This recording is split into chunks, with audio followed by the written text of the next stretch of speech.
Okay, here you are in the middle of the ocean. It's endless, but you can't see it because there's a thick fog all around you. Dense clouds hide the huge but dim sun. Is it day or night? You don't know. There's only a gray haze around you. You're alone. Even if you try to swim down, after several hours, you still won't be able to see the bottom of the ocean. And that's a typical water planet for you. I know, sounded kind of dark, but it's not that bad. These water worlds are more interesting than they may seem, so let's take a look at them. The ocean planet is a planet that consists, as you might have guessed, mainly of water, ice, and maybe some rocks. Think of the Earth's oceans, its horrifying depths, the Mariana Trench, and all that. And now, can you guess how much space all the water on Earth takes up? 0.025%, exactly. Now, just try to imagine a world of 40 to 60% water. If you dive in there, the depth can exceed 60 miles. Compared to that, the 6-mile depth of our Mariana Trench sounds like nothing. And yeah, the pressure there will be enormous. It can reach up to 20,000 Earth atmospheres. Very crushing. Now, it may sound scary, but it still would be great to find out more about these planets. Fortunately, according to scientists' calculations, there may be a lot of such planets in our galaxy alone. Well, you don't have to go far. You can find these water guys even in our solar system. Not planets, of course, but moons. Jupiter has Ganymede and Callisto, and Saturn has Titan and Enceladus. The ocean can reach up to 30% of the mass of these moons, although it isn't clear whether these oceans are covered with a thick crust of ice. But we've discovered quite a few full-fledged ocean planets. This is because the conditions in which these planets may exist are very specific. For example, this planet should be somewhere 6 to 8 times larger than the Earth. If it's smaller, it'll have a rocky surface. But if it's bigger, it'll turn into a gas giant. At the same time, it must be in the habitable zone of its star. A little further, and the planet immediately turns into an icy giant or a cold super-Earth. So yeah, these guys are very picky. We first started exploring these planets back in the 1970s. However, since then, we've found only a couple of them, but they're still very interesting. The first planet is Gliese 1214b. It was the very first ocean planet that we discovered. Initially, the scientists noticed only a small dim dot. This dot turned out to be the red dwarf star Gliese 1214, an unremarkable, completely ordinary star that's 5 times smaller than our Sun and 300 times dimmer. Scientists wouldn't worry about it at all, but back in 2009, they noticed that this star had one single planet, and this planet turned out to be quite strange. This super-Earth was 2.5 times bigger than our Earth and 6.5 times heavier, but at the same time, it had a very, very small density and about the same gravity as our planet. In other words, there were almost no rocks and metals on it, but it wasn't a gas giant either. So there was only one option left. It was covered in water and ice. And that's how we discovered the first ocean planet. Well, actually, we can only assume that it consists of water. That's what the mathematical calculations say. In reality, this planet is quite confusing. It's difficult to explore, and so far, scientists haven't been able to find anything there. No hydrogen, no helium, no water, nada. That's because the outer layer of the atmosphere of this planet is very dense, and it perfectly hides its composition. But even so, it's probably a water world. Gliese 1214b is very close to its star. It's only 0.014 astronomical units away, which is less than the distance between the Moon and us. The year there lasts about 36 hours, and the temperatures, to put it mildly, are just wild. Scientists suggest that the average temperature there can reach 250 to 535 degrees Fahrenheit. Woo, that's hot. Remember the creepy description from the beginning? Well, actually, spending time on Gliese 1214b would be a little different, more like swimming in a steam boiler. Because of such gigantic temperatures, the ocean on the surface will be constantly in a state close to boiling without actually reaching it. So, imagine that you're descending to the surface of this planet, flying through clouds of steam, and then you suddenly find yourself in the water. What? But when did it happen? Well, that's because the boundary between steam and water on Gliese 1214b will be very blurred. Of course, you won't be able to swim to the bottom of this ocean, but most likely, this bottom is covered with a very thick layer of so-called hot ice. It's like regular ice, but it doesn't really care about the laws of physics, so it just doesn't melt even at gigantic temperatures. And the thickness of this ice can reach as much as 3,000 miles. So that's it for the creepy Gliese 1214b, and not an Airbnb in sight. Now, although we can't 100% guarantee that it's a water world, we still have another candidate for this position. A newly discovered planet called TOI 1452b. This planet, located in the Dragon constellation, is almost 100 light-years away from us. It was discovered using the TESS telescope by a group of researchers from the University of Montreal. This planet also belongs to the class of super-Earths. It's 7 times larger than our planet, but 48 times heavier. Again, all this is at a very low density. Because of this, scientists have suggested that almost the entire planet consists of a giant ocean. Here, we were a little luckier. This world won't be just a giant puddle and some thick ice. On this planet, there's probably a rocky surface deep under the water, just like in a typical ocean. Don't get too excited though, this ocean will certainly be very different from what we're used to. TOI 1452b also orbits a small red dwarf, and not even one, but 2 at once.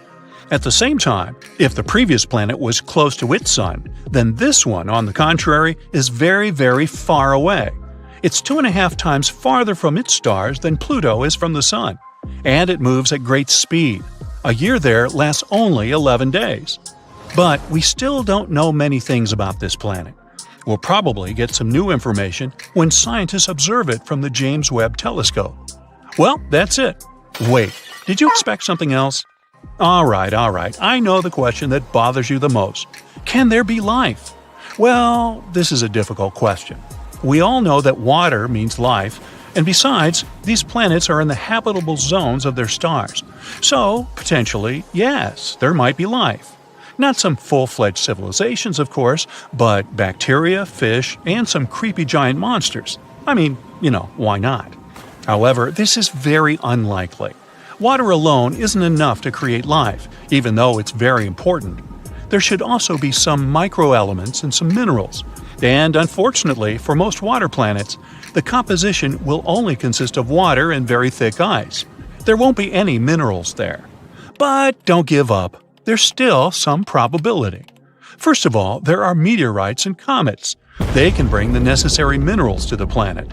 The more often they crash into it, the higher the probability that they'll bring something like this into the ocean and thus create life. Secondly, TOI 1452b actually has these minerals. Yes, we don't know how deep the rocky bottom is located there. But if it exists, then surely something could have originated there. Let's hope that new research with powerful telescopes will allow us to find out the truth. And who knows? Maybe one day we'll be able to visit such a planet ourselves. How do people usually describe planets? Massive, freezing, boiling hot, seismically active. Let's admit it, shiny is not normally on the list. Unless we're talking about a world called LTT 9779b, which might be the shiniest planet we've ever seen. This exoplanet, which is basically any planet outside our solar system, is ultra hot and acts like a giant space mirror because it's covered with a thick layer of reflective metallic clouds.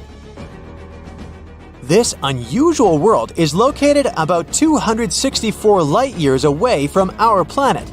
And the most amazing thing about it is that it reflects approximately 80% of all the light its parent star sends its way.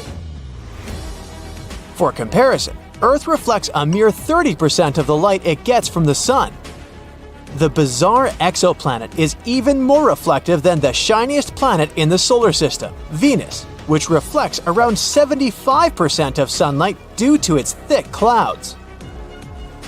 LTT 9779b is 5 times as large as Earth, which makes it the largest space mirror ever discovered. By the way, this world was found by NASA's Transiting Exoplanet Survey satellite mission in 2020. But the highly reflective nature of the planet was uncovered later thanks to a follow-up investigation conducted by the European Space Agency Exoplanet Hunting Spacecraft (CHEOPS), which stands for Characterizing Exoplanet Satellite. Now, imagine a planet the size of our ice giant Neptune. It's a burning world floating close to its star. If you stepped on its surface and looked up, you'd see heavy clouds of metals floating over your head, raining down titanium droplets. The planet's size, coupled with its insane temperatures, allow astronomers to classify the planet as an ultra-hot Neptune. Now, a planet's high reflectivity is a quality known as albedo. And in the case of our shiny world, its albedo mystifies scientists. All because most planets that are not ice worlds, or planets with thick layers of reflective clouds like Venus, normally have low albedos. Their atmosphere or surfaces simply absorb the light coming from their stars, preventing it from getting reflected back into space. And initially, researchers were sure that LT 9779b would have a low albedo. After that, by no means was it an ice world. Not with the surface temperatures reaching 3,650 degrees Fahrenheit on the side of the planet permanently facing its parent star. It was supposed to be too hot for water clouds to form. Even clouds of metal or glass wouldn't be able to form in such a scorching climate. Astronomers expected a planet like that to have its atmosphere destroyed by its star, which would leave behind a lifeless, rocky world. That's why discovering metallic clouds was so unexpected. Of course, researchers were eager to find out how such clouds could have formed. It had remained a mystery until they decided to think about the cloud formation in the same way as condensation that appears in the bathroom after you take a hot shower. There are two ways to steam up your bathroom. You can cool the air until the water vapor condenses, or you can keep hot water running until clouds form. It will happen when the air in the bathroom becomes so saturated with vapor that it won't be able to hold it anymore. So, researchers came to the conclusion that most likely the atmosphere of the shiny planet became oversaturated with silicate at one point.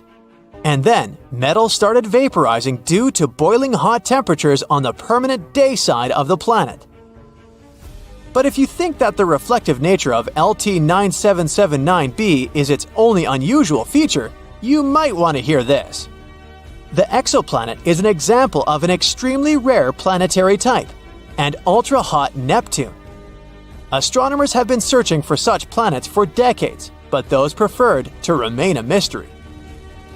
The fact that the planet survived so close to its star might be linked to its high reflectivity. Some experts believe that the metal clouds covering the planet probably reflect light and prevent the planet from overheating and evaporating. Plus, such a highly metallic atmosphere is much heavier and harder to blow away than any other. Now, about 850 light-years away from Earth, a planet called WASP 121b orbits its star. This planet is a hot Jupiter, which means it's a gas giant moving very close to its star. And because of such a short distance, the planet is also insanely hot. The average day temperature there is around 5,000 degrees Fahrenheit. Interestingly, just like our previous shiny world, this planet also has metallic clouds floating over its surface. But that's not the only oddity. WASP 121b has a bizarre oblong shape. Can it be because the planet is tidally locked to its star? It means that one of its sides always faces the star, while the other is always turned to the darkness of the cosmos. In other words, it's always daytime on one side of the planet and nighttime on the other, which causes crazy temperature differences. Researchers think it might be the reason for the metallic clouds. The water cycle on WASP 121b is also pretty bizarre, to say the least. On the illuminated side, the atoms that make up the planet's water get ripped apart by the insane temperatures. After that, they get blown by winds moving at 11,000 miles per hour to the other side of the planet. There, much lower temperatures allow the atom to recombine into water molecules. At the same time, the nighttime side is cold enough for metal clouds consisting of iron and corundum to form. When these clouds migrate to the daytime side of the planet, they vaporize and rain down metal on the planet's surface. But if these clouds don't seem impressive enough, I've got more. Astronomers predict that the planet will rip itself apart in the next several million years because of its incredibly fast winds and wild temperatures. Plus, the gravitational pull of the planet's parent star also plays its role in this dark prediction. Since WASP 121b is so close to the star's gravity pulls the planet into a weird oblong shape and makes gases like iron and magnesium leak from the planet's atmosphere. This pull is so strong that the planet is always on the verge of a tidal disruption. If it ever happens, the planet will come apart for good, metallic clouds and all. Just 20 light-years away from the Sun, which isn't such a great distance when we talk about space, a bizarre rogue planet is roaming our home Milky Way galaxy. But even though this planet doesn't orbit any star, it still has an incredibly powerful magnetic field. It's 4 million times stronger than Earth's magnetic field. The exoplanet also produces amazing auroras. When it was discovered in 2016, astronomers were almost sure they had detected a brown dwarf, which is an object too large to be a planet and too small to be a star. But later, scientists got some proof that the space object wasn't big enough to be a brown dwarf. The planet sure is a mammoth among its peers. It's 1.2 times as wide as the largest planet of the solar system, Jupiter, and more than 12 times as heavy. Astronomers think the exceptionally strong magnetic field helps the planet produce the auroras. But the most curious thing is that they're generated in a different way than auroras on Earth. It might be because the exoplanet's moon helps the planet create these light shows. Another planet you probably shouldn't set foot on is WASP 76b. There, it rains iron on the night side of the planet, and the temperature on the daytime side rises up to 4,300 degrees Fahrenheit. That's hot enough to vaporize most metals. This exoplanet is a bit larger than Jupiter in terms of size and is located 640 light-years away from Earth. Such terrifying weather conditions in this world are caused by its unusual orbit. The distance between the planet and its parent star is 10 times shorter than the distance between Mercury and the Sun. The only life that we are certain about so far in the entire universe is on planet Earth. Whether that life is intelligent is, let's say, arguable. But anyway, it's not surprising that we're tirelessly searching for life on other planets. So far, they've discovered more than 4,000 of them. But what's even cooler, NASA has compiled a new list of 24 planets that aren't just Earth-like, they're better. The conditions on them are so good that they're more comfortable than on our planet. So let's examine some of them. KOI 5715.01. Let's be coy, shall we? This wonderful planet is in the constellation Cygnus. And why is it so wonderful? Well, our Sun is a yellow dwarf. And sorry, Sun, even though you're not bad at supporting life, there are some stars that can do it better. Nothing personal. The planet KOI 5715.01 orbits near an orange dwarf. Orange dwarfs are stars slightly smaller than our Sun and have a little lower luminosity. Did you like the alliteration there? Anyway, don't worry, it doesn't mean we're going to live in complete darkness. In fact, if the planet is found closer to the Sun and it has a thicker atmosphere, it may even be lighter and more colorful than on Earth. Now, our Sun has a very short lifespan. Right now, it has 7 to 8 billion years left to live, a little longer than Earth's age. But orange dwarfs can live from 45 to 70 billion years. This is great not only because we'll be able to hang out on this planet longer, but also because the planets around these stars have more time to form life. Now, ideally, we would need to find a planet next to an orange dwarf that is about 7 billion years old. It's very likely there will be at least some organisms there. Koi 571501 is about 5.5 billion years old. Yeah, it may not seem mature enough, but that's okay, neither do I. Our Earth is a billion years younger, and that didn't stop us. The planet is quite close to its star and is in a habitable zone. 1 year there lasts 190 days. Imagine going to elementary school and already getting a driver's license. It's almost 2 times larger than the Earth. The average temperature there is 52 degrees Fahrenheit, which is slightly less than ours, 57. But it mostly feels warmer there because strong gravity helps it hold on to heat in the atmosphere longer.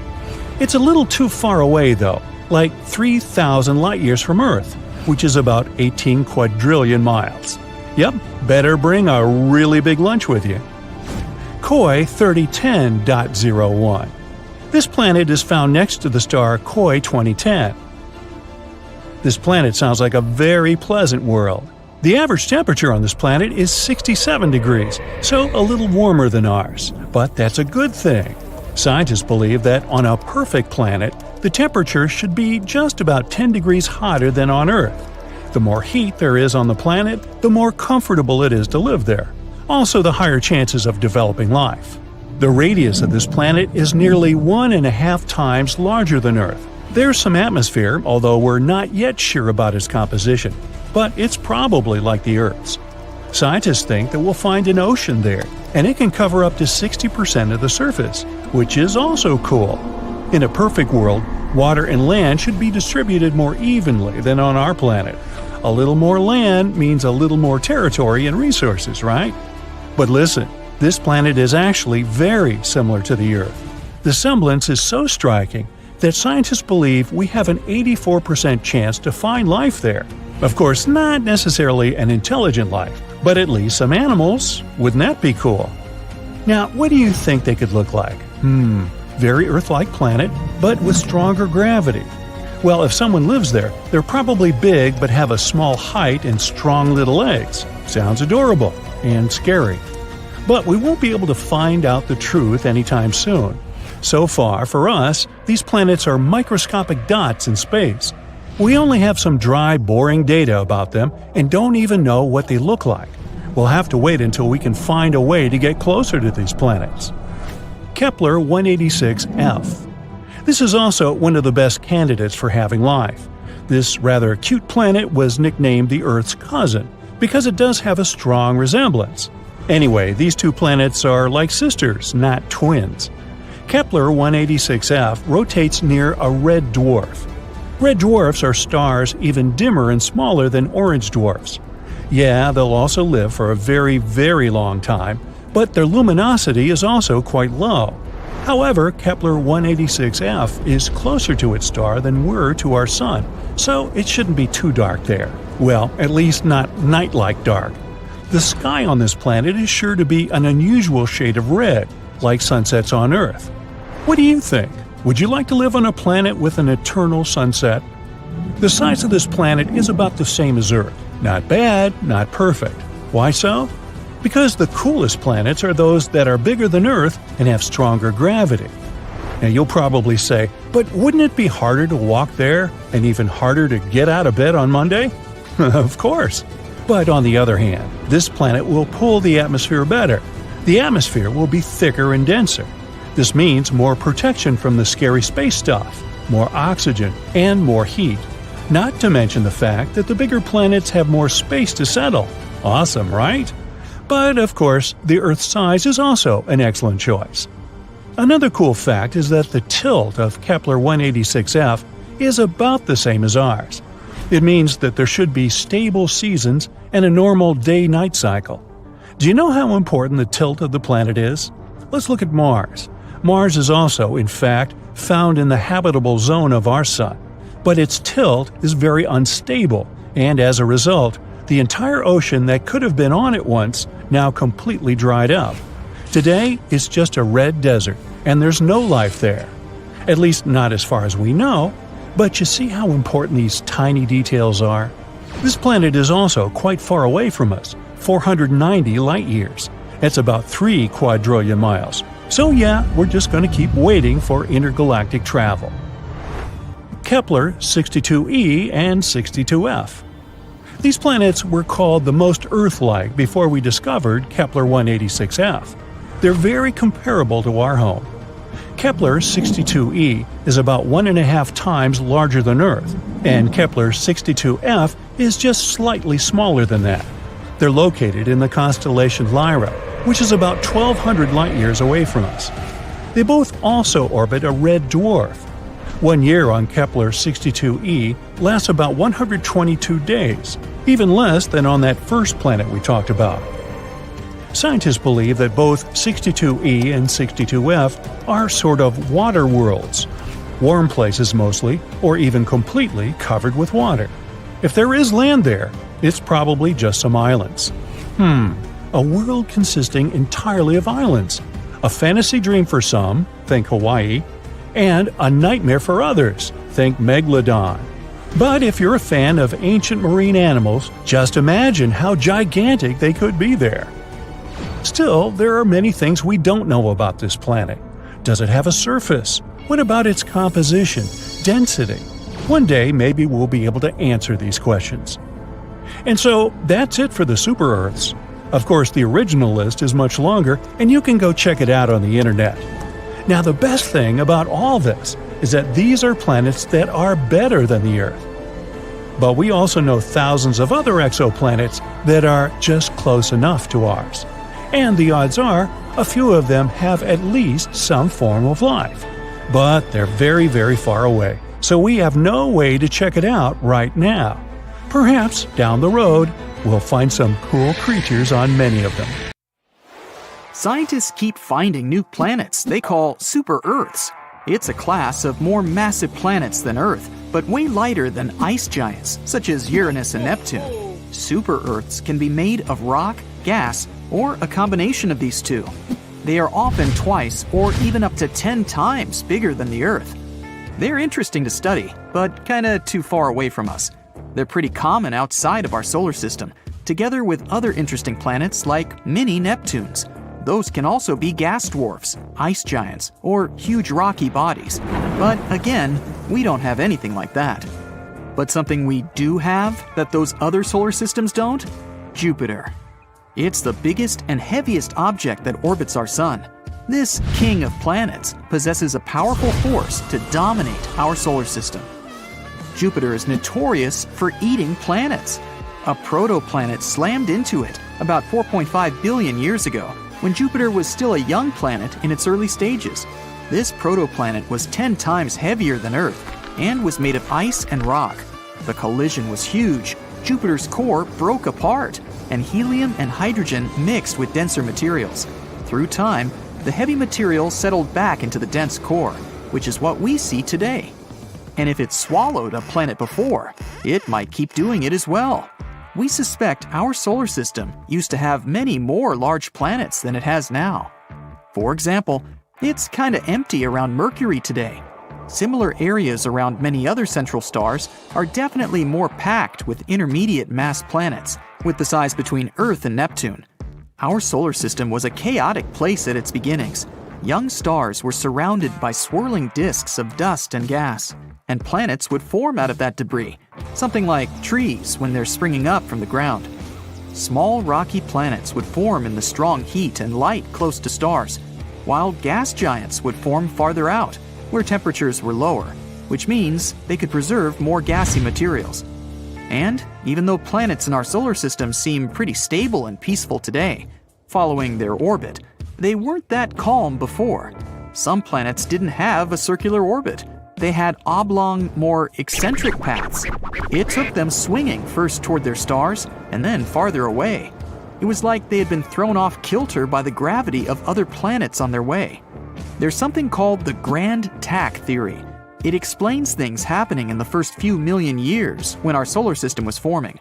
At some point, Jupiter, one of the key players here, may have been pulled in closer by our central star. After that, it went back and took a huge cloud of debris. It was like a sailboat when it tacks around a buoy. This kind of messed with planets that were in the process of formation. After Saturn was fully formed, our close neighbors in the solar system cleared out a little. But if the idea about grand tack is correct, Jupiter had grabbed everything in its way, and its migrations had caused more collisions in this area.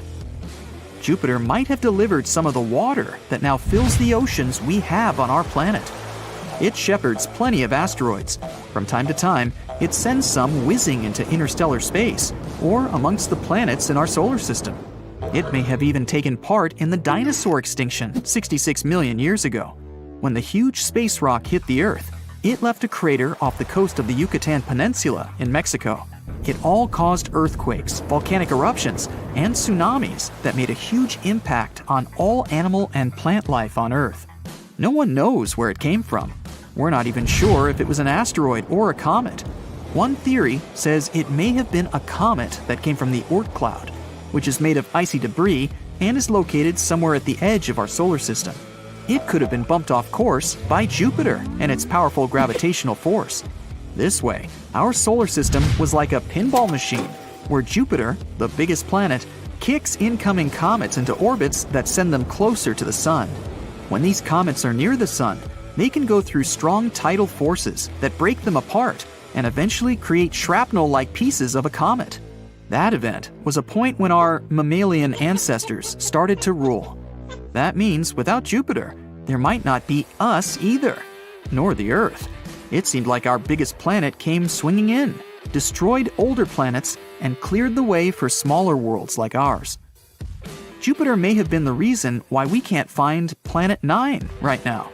Scientists believe it exists, and they think it could be hiding somewhere beyond Neptune, but not Pluto. There are 3 zones in our solar system: the inner planets, outer planets, and whatever there is beyond. The mysterious planet could be the size of the Earth or Mars. It swirled among the gas giants before they eventually swept it toward the outer parts of our solar system, or even somewhere into deep space. Jupiter has stripes because of differences in temperature, atmospheric gas, and chemical composition. Scientists used to think the only reason for these different colors was the mighty atmospheric wind and material circulating between layers of the atmosphere. Now we know the light-colored stripes, or so-called zones, show us where the gas rises. When the stripes are dark-colored, they're called belts and can tell us where gas is sinking. Jupiter's moons could also be why the planet is stripy, because they're tugging on its atmospheric convection cells. At the center of Jupiter, there's a dense liquid core made of helium and metallic hydrogen, together with dissolved heavier elements. As we go further from its center, the temperature and pressure inside the planet drop off. That way, the liquid interior gives way to gases from the atmosphere. Again, mostly helium and hydrogen. No one knows how deep this liquid-gas boundary lies, but the planet is probably fully liquid a couple of thousand miles under its cloud tops. Jupiter would still be bigger than some other giants, like Saturn, if we could strip its gases. Jupiter is sometimes even called a failed star, although that's not quite correct.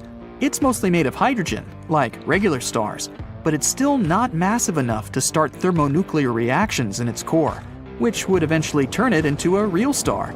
In theory, every object could be turned into a star if you only add enough matter to it. If there's enough mass, the temperature and internal pressure will increase and start thermonuclear reactions. So, to turn Jupiter into a star, such as the Sun, you'd have to make it 1,000 times more massive. But to form a cooler red dwarf, you'd only need 80 Jupiter masses more. That way, Jupiter won't spontaneously become a new star of our solar system. But if many space objects with similar mass collide with it, or in other words, if Jupiter eats them, then maybe. You never know. But in theory, if it could become a massive star, it would have stopped other planets from forming in stable orbits. It would have also increased the radiation that the surface of those planets get, which is why it would be really hard for life to develop in our solar system. Jupiter is the planet that spins the fastest in our solar system. It only needs 10 hours to make a full rotation on its axis, even though it's huge, more than 300 times bigger than the Earth, and 2.5 times more massive than the rest of the planets in our entire solar system together.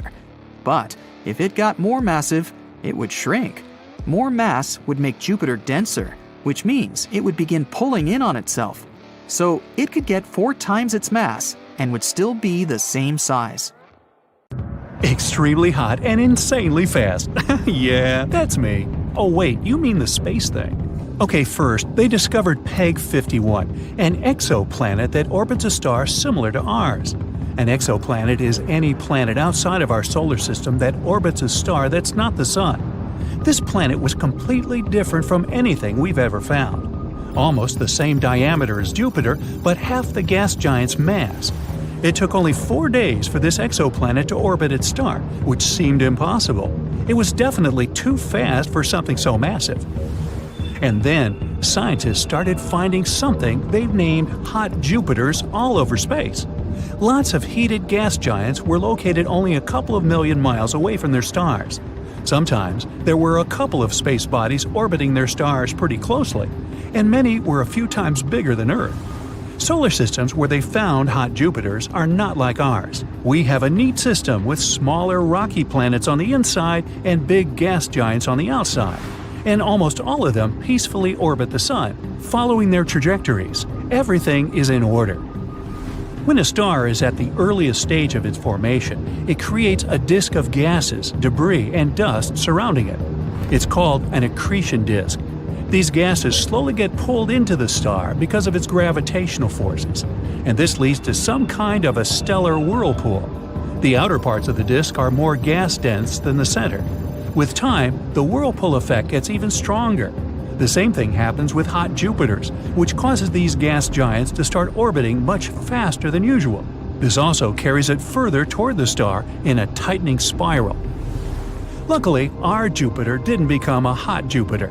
Our gas giant started its life as an icy Earth-sized asteroid, which is different from the way hot Jupiters form. During the time when it was forming, Jupiter was around 4 times as far from the Sun as it is today, somewhere between Uranus and Neptune. About 2 to 3 million years after Jupiter first formed in the accretion disk of our Sun, it started a 700 million year long phase astronomers call the Grand Tack. Now, tack is something a boat performs when going towards a buoy and then slipping past and around it. Then it speeds up and goes in the direction where it came from. That was the same thing Jupiter started doing, and in its tightening orbital migrations, the planet's gravity could have moved many asteroids and other space bodies, distorted the orbits of larger planets, and caused collisions and chaos. Jupiter's Grand Tack would have destroyed many big space bodies. It's a could-have-been scenario, but luckily, Jupiter changed its course and became a peaceful gas giant. Neptune, Uranus, and Saturn were starting their own version of this chaotic process. Saturn even got so big that its gravity started pulling Jupiter away from its orbit. But after some time, these gas giants' orbits became locked. Then both of them managed to clear away the gases remaining between them. And since these gases were some sort of fuel for the planet's migrations, Jupiter and Saturn could both finally settle into the stable orbits we know today. Jupiter can still lob 1 to 2 icy asteroids at the inner planets from time to time. But when our planet was younger, this could have been one of the processes that formed the oceans on Earth. But Jupiter is much calmer these days. Saturn's gravitational forces have moderated the situation and are now keeping it under control.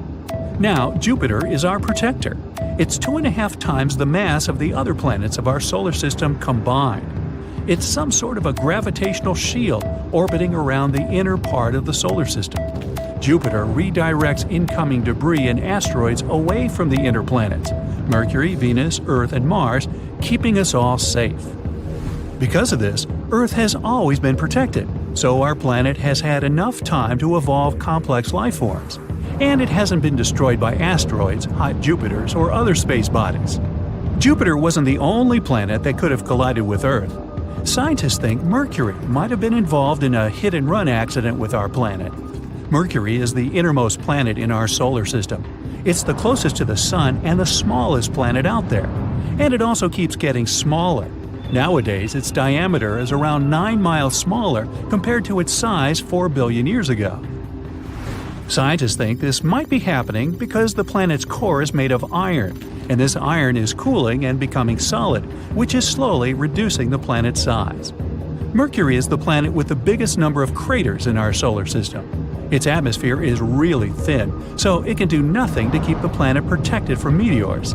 The largest crater on Mercury's surface is at least 963 miles across. It could fit Western Europe from Germany to Portugal. The object that formed such a crater must have been at least 62 miles long. With all these craters, Mercury looks similar to our Moon. It orbits the Sun faster than the other planets, so 1 year on Mercury lasts around 88 Earth days. That means celebrating a birthday every 3 months or even more often. At the same time, the planet rotates so slowly that a day on Mercury lasts almost 59 Earth days, a long time to wait to go to bed. There's a piece of Mercury on our planet. In 2012, a green meteorite was found at a street market in Morocco. Scientists studied its composition and concluded it could be from Mercury. Mercury doesn't have its own moons because of its small size and weak gravity. Plus, the planet is too close to the Sun. By the way, the only other planet without moons in our solar system is Venus. Mercury has a really thin crust, like a good pizza. One of the theories of the planet's formation claims there was a major collision where the planet lost most of its crust. It could have also moved Mercury from its original spot. It wouldn't be unusual. The gas giants in our solar system also didn't form in the location where they are today. Mercury also has an eccentric orbit, which means it could have been kicked out of its old orbit and moved to a new one. Scientists also think Mercury might have collided with the early Earth. One theory says that's how the Moon could be formed. Out of all the material flying away after the big crash, there might even have been pieces of Mercury's crust in the mix. Exoplanets Kepler-107b and Kepler-107c are a pair of planets that orbit a star similar to our Sun in the Kepler-107 system. It's around 1,700 light-years away from us. These planets have almost identical sizes, both with a radius 1.5 times that of Earth. But one of them, Kepler-107c, is almost 3 times as dense as the other. That's because the planets have a different composition. Some scientists believe that Kepler-107b is less dense because it probably collided with another unknown planet in the past.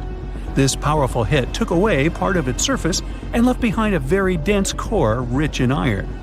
A huge comet hit Neptune around 200 years ago.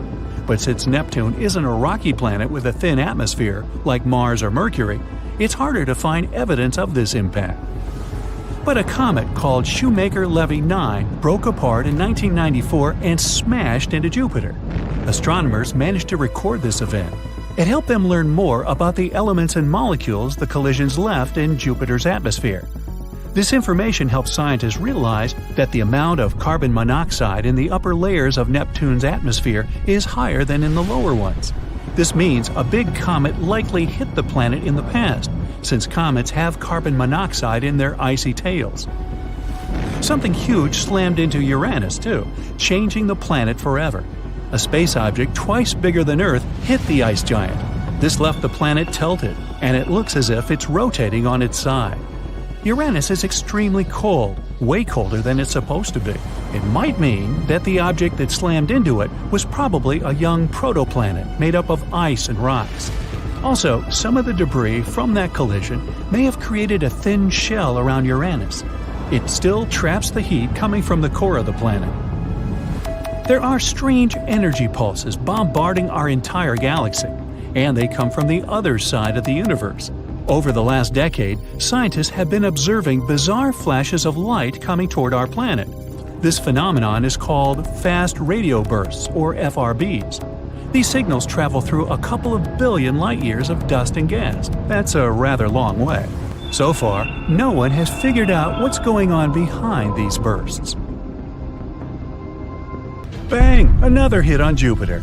Let's see. Gas giant, the largest planet in the solar system, 318 times bigger than the Earth, 2.5 times bigger than the rest of the planets in the solar system put together. One more interesting thing. If it got any bigger, it would actually become smaller. You see, with more mass, the planet would be denser. That would cause Jupiter to start pulling in on itself. Scientists say Jupiter could have 4 times greater mass, but still keep the same size. It takes 10 hours to make a full rotation on its axis. It's the fastest spinning planet in our solar system and gets hit by so many space objects all the time. This was discovered by amateur astronomers observing Jupiter and saw some unusual flash at the planet's surface. Impact events cause flashes like that, and for some reason, Jupiter gets more impacts than other planets. In 1994, astronomers discovered Shoemaker-Levy 9, a comet that broke apart and collided with the gas giant. The original comet was approximately the size of one that erased the dinosaurs. However, this asteroid fell apart into more than 20 fragments. They darkened the planet's surface, and it remained like that for months. 15 years later, in 2009, astronomers saw a black spot on Jupiter, the size of Earth. It was the result of an asteroid around 650 to 1,650 feet in length. The biggest asteroid recorded on Earth hit the area of Tunguska, Russia in 1908. This caused a massive explosion, even though no one ever found a crater. So, why is Jupiter the target for so many space objects? Asteroids and comets that pass by Earth and Jupiter go almost at the same speed. The number density of the space object that may interact is almost the same too. But the cross-section of what they might hit is very different. Jupiter has 11 times the diameter of our planet, which means it has around 125 times the cross-section. The more massive some planet is, the stronger its gravitational attraction. So, it will entice some space objects drifting by. Our gravitational field is weaker than Jupiter's. If some object passes near us moving at a speed of 22,300 miles per hour or less, our gravitation will attract it. Asteroids and comets usually move at bigger speeds. Jupiter attracts most of the comets and asteroids passing by. If our planet was hit by such big objects as frequently as Jupiter, we'd have extinction like with dinosaurs thousands of times more often. In 2020, scientists found there was an unusual asteroid in the orbit of Venus, the first one there. The size of a small mountain and rich in minerals we can find in Earth's deep rocks. They even think it could be a clue to a bigger set of asteroids created when our solar system was forming. That's not the only mystery around Venus. The planet has insanely violent winds that drive clouds and storms around the planet at speeds greater than 220 miles per hour. That's 60 times faster than Venus itself rotates. Also, scientists are still not sure what happened with its oceans. They believe since the planet is so close to the sun, the water evaporated and went into the atmosphere as steam. It trapped heat coming from the sun, heat that would have vaporized more and more water over time. Venus probably had an environment like on Earth, but a very long time ago. The theory says many comets and asteroids were slamming into Venus. Billions of the planet's pieces were flying all around. Some may have even crashed into Earth's moon. Pieces that slammed into our planet are probably buried very deep, since we have greater geological activity than the moon. Uranus also had a collision, but a more serious one than asteroids. The rest of the planets in our solar system mostly have an axis of rotation that kind of points up from the elliptical plane. Uranus is tilted, lying on the side, so a season there lasts 42 years, when either its south or the north pole is pointed at the sun. Most of the planets also rotate counterclockwise when you see them from above our solar system. Venus does the opposite, which means maybe it was kicked off axis a long time ago. Uranus may have collided with the other space body millions of years ago. When our solar system was still very young, the orbital configuration of Saturn and Jupiter may have crossed. Their gravitational forces kind of created orbital momentum and transferred it to Uranus. That knocked it off axis. Millions of asteroids orbit the Sun, and not so many pass by Earth from time to time, so we don't have some dangerous space bodies coming toward us. The plan is to visit Mars in the 2030s, and scientists hope Mars won't be a target of some bigger space bodies. New craters are formed on the red planet every 1 to 2 days. They can be 13 feet across, which means they could have been formed by objects that are the size of a soccer ball. Since the atmosphere there is thinner than ours, smaller bodies can enter easier. Most of the Martian north is smooth lowlands. The south is higher, full of craters, and the planet's interior has a surprising amount of rare metals. The theory says this is because a big celestial body collided with Mars and tore away a part of its northern half. Debris from that asteroid circled the planet and then mixed into two small moons that orbit Mars. We also have some Mars rocks on Earth, found in the Sahara Desert, Antarctica, and some other places across the globe. Some of these rocks have gas that's chemically the same as the atmosphere on Mars. Rocks probably came due to a big explosion that happened when some larger asteroid or meteor that was ejected from Mars and landed on our planet. Mercury also has a thin atmosphere, so there are many smaller strikes there. Imagine waking up, going to your window, and see there are micrometeor showers every morning, which is something that happens on Mercury. This strange weather pattern shapes its atmosphere, called an exosphere. Mercury is so dense, its heavy iron core accounts for 2/3 of its total mass. Scientists think it could have been bigger in the past, but many collisions got the surface sort of scraped off. It's been constantly bombarded by rocks from space that left marks with craters. Plains on its surface seem to have been created because of volcanic lava spilling over the surface and then dried smooth. Many craters are filled with such a material, which means there's one more thing that rocked Mercury's world: volcanoes. There's an unusual group of asteroids discovered near Neptune. Wide range in sizes, from big metropolitan areas to tiny pebbles. They are thought to come from an asteroid group called the Kuiper Belt. It makes a ring well beyond Neptune. But these new asteroids have different colors than the Kuiper Belt. They're so far away from the Sun, their surface was supposed to stay almost pristine, but they have a similar color to those sun-baked asteroids around Jupiter. Like the rest of the planets, Neptune gets heat from the Sun. But there's something mysterious inside the planet that makes it generate more heat than it gets. This affects its weather, and Neptune has the weirdest weather in the whole solar system. Massive storms, insanely high winds, cirrus-like clouds that rapidly change all the time. There are dark spots in its atmosphere. They come and go. We receive 1,000 times more sunlight than Neptune.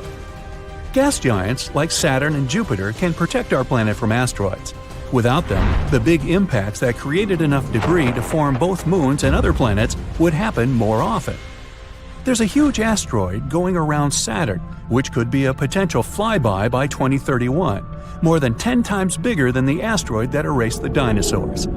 Titan, one of the moons orbiting Saturn, 80% more massive than our moon, is actually the only moon in our solar system that has an atmosphere. It's 1.5 times thicker than ours and consists mainly of nitrogen, like our atmosphere. No one knows where all that nitrogen came from. However, unlike Saturn and most of the other places in our solar system, its moon has a real potential to host life. Is it possible for a planet to have not one, not two, but many suns? Let's imagine what would happen to us if the sun suddenly decided to break into a bunch of small stars. During the search for Earth-like planets throughout the universe, scientists have discovered that systems of 2 or even 3 stars are not actually that rare. Many of them even have planets in their habitable zones. Almost half of these planets could contain life. Can't wait to ask these guys about the sunsets. Scientists even suggest that our sun wasn't always lonely. It could have had a companion star called Nemesis. They've noticed that mass extinctions on Earth occur every 27 million years. It's like a cycle. So, they turned to the stars to find out what the reason might be. And then, they assumed that it was a star that left our sun a long time ago, but it still affects us. Nemesis could be located about 1.5 light-years from us. It may not sound like a lot, but it's actually almost 9 trillion miles. That's gonna be a fun car trip. 50 million years long. Anyway, every time Nemesis passes its orbit, it can affect the Oort cloud. The Oort cloud is an area surrounding our solar system in which comets are formed. Its existence hasn't yet been proven, but scientists are pretty sure about it. So, comets form inside this cloud and then relocate to our solar system. Even being very far away, the second star in the system can have a great influence on it. But what about systems with 4 or even more stars? Is it even possible? Actually, yeah. But the more celestial bodies you add to the system, the more difficult it becomes. The orbits grow unstable. It's gonna be as chaotic as can be. In stellar mechanics, it's called the three-body problem. It says that it's very difficult to predict the orbits of bodies in such systems. In most cases, they turn out to be very random and unique. Isaac Newton was the first to have noticed it. He tried to apply his gravitational discoveries to the Earth, the Moon, and the Sun. He found himself with quite a struggle. It wasn't easy to understand how three stellar objects orbit so stably around each other. And that's just a planet and a satellite. How about including several stars? I wouldn't envy those who will have to calculate all this. Oh, right, it's me. Anyway, we know that triple star systems are ridiculously chaotic. But what about systems with more stars? They're very, very rare. In 2021, NASA discovered a star system of as many as 6 stars. That's just crazy. Of course, there are no planets in it, but who knows? Maybe one day we'll find such a system too. In such worlds, the gravity dance is very complex. It takes very specific conditions to hold everything together. It's like walking on a tightrope over an abyss. With all this in mind, let's try to imagine what would happen if the sun suddenly turned into several small stars. Oh, we're going to need a very detailed simulation. No, probably even a dozen simulations to make this thing work, because otherwise, we'd only have a few options. Option 1. We divide the sun into 5 to 10 tiny suns. Now we'll scatter these guys not far from each other. They'll destroy our system in a couple of hours. Yeah. All star systems, including ours, are in constant motion across the universe. So, they'll crash into each other almost immediately. This collision will lead to the creation of a supernova. Our system will turn into a beautiful, colorful nebula. For us, it will happen in just a couple of minutes. We won't even have time to feel anything. And all the planets in the X solar system will immediately turn into sparkling space dust. But it's not the best option for us, right? Let's see if it can go any other way. Option 2. Since they can't be located so close to each other, let's try to set them as far away as possible. And in this case, they'll just leave. Bye-bye. Their gravitational force is too weak to hold everything together. The little suns will simply leave the solar system, flying into space in random directions. After that, the rest of the planets will descend from their orbits, including poor little us, of course. We'll become a so-called rogue planet. At first, we won't even realize that the planet has gone out of orbit, and we won't have time to do anything before it gets incredibly cold. What a sad and poetic end. In general, none of these outcomes sounds very fun. Oh, alright, we still have the last option. Our main problem is that we make each of these little stars the same mass. But just take a look at all these multi-star systems that we've already discovered. You'll see that none of them look like a bunch of glowing balls together. Instead, there are a couple of large stars there, and the rest, the small ones, are orbiting around them. So how about 2 large stars and 2 small ones? What will the Earth look like then? Well, its orbit will become terribly unstable. We'll shake back and forth. Wouldn't recommend it, honestly. We know what this can lead to because, and that's just crazy, this has already happened to us once. Yes, about 70,000 years ago, a lone star visited our solar system. It was a red dwarf called Scholz. A red dwarf is a very small and cold star, if you count 14,000 degrees Fahrenheit as cold, of course. But it's considered the weakest and coldest type of star, so it probably didn't look that big and bright in the sky. At that time, our ancestors, Homo sapiens, were already there living their lives. And can you imagine? They saw another star in the sky approaching the sun. I wonder what that looked like. And then, Scholz bypassed the sun and flew somewhere further to surf space. We weren't expecting some kind of disaster, were you?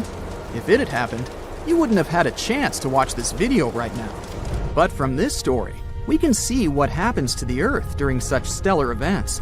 At that time, a huge amount of volcanic activity unfolded on our planet. We also got some meteor showers that almost wiped us out. Our ancestors sure had it rough. Something similar will happen on our hypothetical planet with 4 suns, but on a much greater scale. Constant volcanic activity, earthquakes, and tsunamis. Brr. In addition, the length of a day will change, as well as the length of all seasons, and a year as a whole. They won't be stable anymore due to the regular changes in gravitation. In other words, you'll never know when to expect an annual winter or hot summer. And when we are precisely in the middle between 2 stars, there won't be any nights at all. They'll illuminate both parts of our planet, and we'll have to sleep in bright sunlight. And if you think this is a bad thing, keep in mind that we'll also be attacked by much more ultraviolet rays and solar winds because of our 4 suns. Their color will also change. They'll become red dwarfs, looking distinctly orange-scarlet in the sky. We'll also get many more solar eclipses, except instead of the moon, the sun would be eclipsed by another sun. It would probably just get a little darker. To be honest, it's unlikely that anything would survive on Earth after all this. I mean, it is possible, but please run 100 simulations yourself if you want to make sure. But theoretically, we could survive in a simple binary star system. For example, in one that consists of 2 stars close to each other. Each of them would have to be 2 times smaller than our sun. That would be the perfect scenario. And it's quite possible in the future. NASA is currently working on a plan to relocate our descendants to Proxima Centauri b. That's a planet near the closest star system to our sun, Alpha Centauri.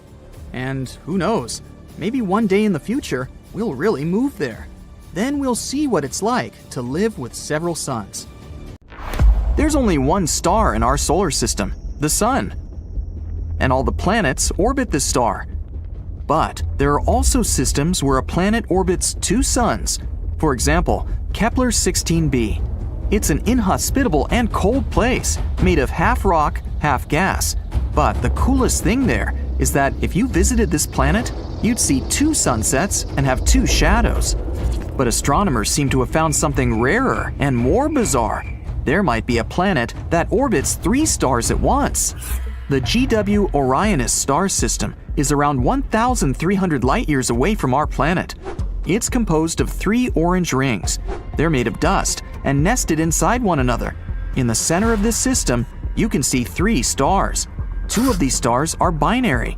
It means they orbit each other. The 3rd star revolves around them. Scientists have found out that the 3 rings are misaligned. The innermost ring swings widely in its orbit, and the outermost ring has a tilt of 38 degrees. So, astronomers came up with 2 theories. The first theory says the break in these rings occurred because 3 suns created torque at the center of the entire system. Torque is a gravitational force that always acts toward the center. But sometime later, this theory was written off. There wasn't enough turbulence in these rings for this theory to work. The second theory claimed that this phenomenon could be happening because a planet formed inside one of these rings. A young planet could affect the gravitational balance of the 3-ring system and be the reason they were spread so far apart. There's a specific gap in the dust cloud. Based on its size, the planet we're talking about must be a large gas giant the size of our Jupiter. All space objects have been formed thanks to gravity pulling matter together. If there's even the slightest rotation at the beginning, the spin rate increases with time, especially when an object starts collapsing.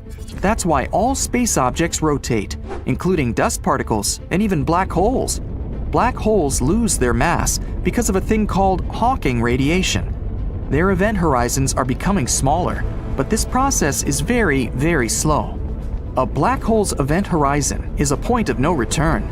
It's like a boundary that surrounds a black hole, and nothing, including light and radiation, can escape once it crosses this boundary. The average black hole would need billions of times the age of our universe to disappear completely.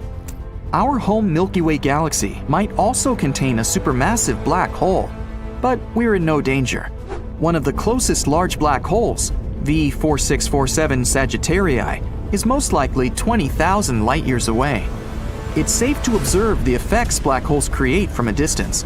problems start when you get too close because of their mind-boggling gravitational force.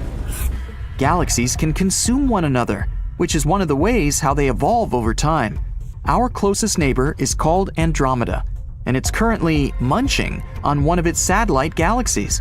In the past, Andromeda ate at least 2 others.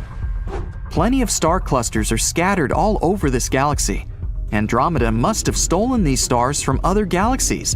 Scientists have finally managed to identify those stars. They have tracked them back to galaxy mergers that happened billions of years ago. 10 billion years ago, our home galaxy also went through a collision. That's why now its halo isn't like the ones other spiral galaxies have. Scientists first thought it was several small collisions, but then they realized that most of these space objects in the Milky Way came from a single source. It was another galaxy, Enceladus, that the Milky Way collided with.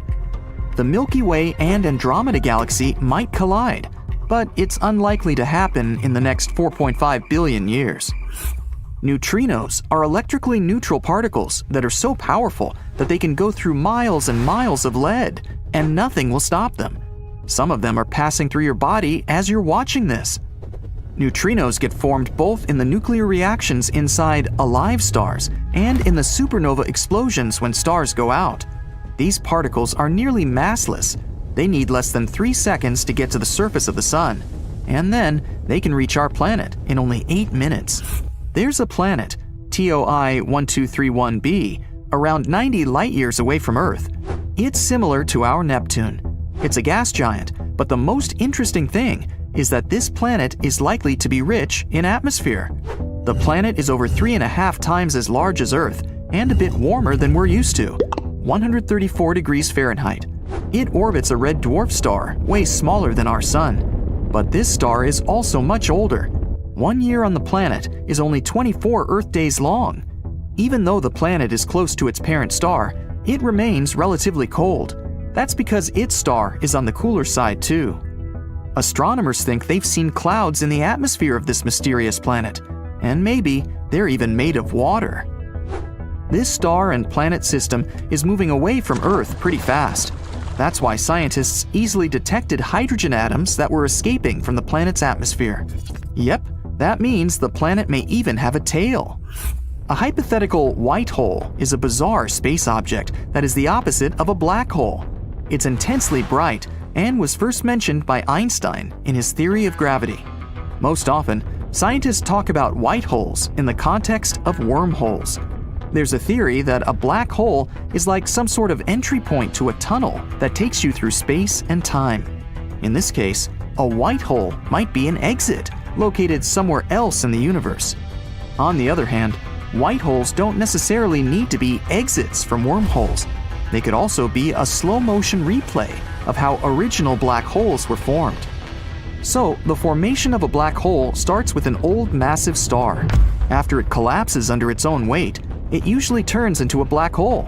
But sometimes, quantum processes don't turn a star into a black hole. Instead, they make a white hole that starts spewing out the matter of the original star again. But so far, this is just a theory. Some planets, like Mars and Venus, have pretty intense weather with powerful storms, and now an equally strong space hurricane might have come to Earth. It was a swirling mass of air about 620 miles wide. Satellites spotted the hurricane hundreds of miles above the North Pole, somewhere in the Earth's upper atmosphere. The hurricane was raining not water, but electrons. It lasted almost 8 hours before it finally broke down.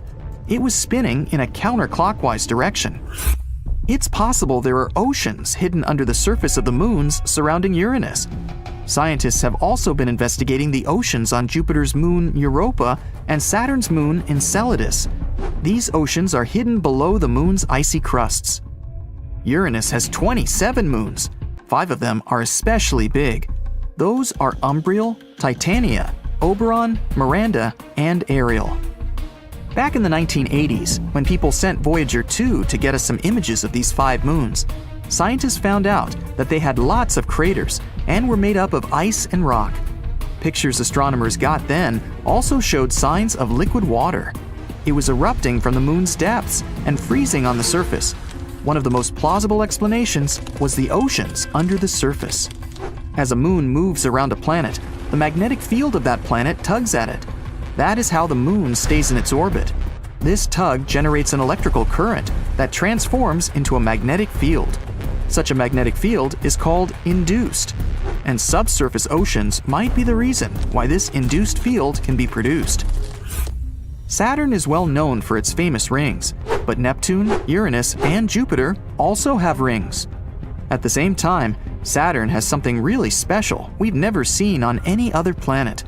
It's this huge hexagon storm moving around the planet's north pole.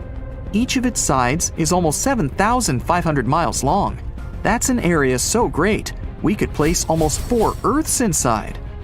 According to thermal images, this hexagonal cloud pattern goes down into Saturn's atmosphere for around 60 miles. The planet is hiding behind thick clouds, and sunlight can't get through them. That's why astronomers can't see what exactly is going on there. But there are theories. Saturn is a gas giant. When gas deep inside the planet gets heated, it strays further out. Huge amounts of energy are released along with that gas, which makes it rise, expand, and lose density. The same processes cause hurricanes and tornadoes on our planet. On Saturn, whirling gases come out of a high-pressure zone located within Saturn's outer layers, and these gases trigger a powerful storm of such an unusual shape.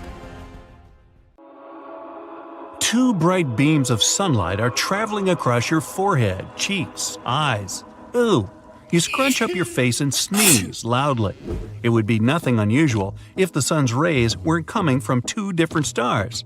Yep, you're still on Earth, but this Earth has 2 suns. What would your life look like in such a world? It depends on the star's mass and their positions relative to Earth and each other. If the stars were small, their gravity wouldn't be enough to keep our planet in its orbit. It'd eventually drift away into space. But if one of the stars was larger than the other, it would have a much stronger gravitational pull, and sooner or later, Earth would end up too close to it. It'd become too hot to live on the planet. You know, boiling oceans, evaporating rivers and glaciers, and scorching hot air. Lovely. In the end, our once blue world would crash into the star and, disappear. The only chance for Earth to have a stable orbit would be to move around only one of the 2 suns. But it wouldn't be that great for all kinds of life forms on the planet. Every once in a while, the 2 stars would face both sides of Earth. It would mean there would be no nights. Our planet would get twice as much heat as usual. It'd also be bombarded with double doses of radiation. And of course, solar winds would become twice stronger. During such periods, you'd have to hide indoors and probably order drone delivery. Because you set your foot outside, the 2 suns would get you toasted in no time, what with all that heat and solar radiation. Uh-oh, it doesn't sound optimistic. Maybe it would be better if our planet was moving around both stars. Perhaps.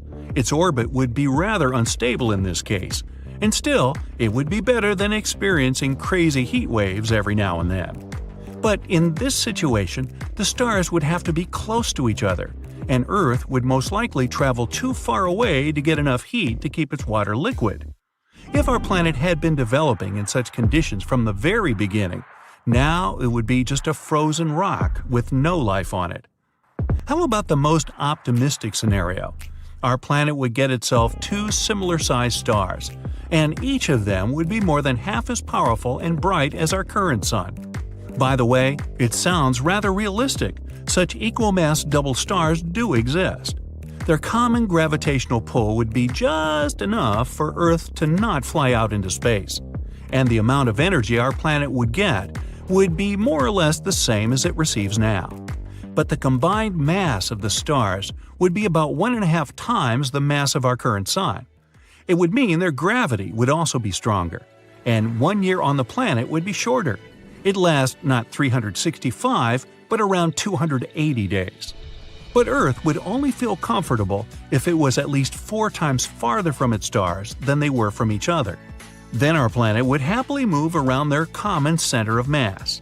In other words, the suns would have to be less than 10 million miles apart. Then the rest of the planets in the solar system, including Mercury, would have stable orbits. If you lived on the Earth that was moving around two stars, you'd be able to watch awesome solar eclipses. But it would not be the moon blocking the sun, but one of the stars preventing you from seeing the other. Instead of several minutes, eclipses would last for hours on end. They would also occur much more often, maybe once in a week or so. If the stars were a bit larger in size, there would be two types of eclipses. Every now and then, a smaller star would block the larger one, but only partially. But when the bigger star blocked the smaller, it would result in a total solar eclipse, complete darkness. Two suns would mean days would become brighter. Nights, sunrises, sunsets, these would change too. The star would set and rise at different times. So, arriving too late to watch the sunset? It wouldn't be a problem. You'd still be in time for the second one. With two suns, the seasons on Earth might also start to change more rapidly. They would be harsher than now. Most life forms on the planet would be struggling to keep up with intense and fast climate changes. But returning to the combined gravity that would be stronger than what we have now. Because of this, everything on the planet's surface would look different. Trees would be thick and short, plants stiff and tough. Animals would be way bigger and sturdier. Their legs would be more massive to support their weight. It would increase due to the stronger gravity. People would most likely be bulky and short. Their bones would be thicker, either to withstand higher gravity or because of constant breaking and healing. Humans would also have stronger muscles, lungs, and hearts. Well, at least the gravity wouldn't double at once. If it happened, our planet's core would probably collapse on itself right away. Then it would release so much heat it would burn everything on the surface, like us. Even if the gravity was increasing gradually, adapting to this new world would still be a challenge. Buildings and bridges would collapse under their new weight. Planes wouldn't be able to fly. In any case, discussing what Earth would look like with two suns is nothing but a guessing game at the moment. But scientists know for sure that such planets do exist.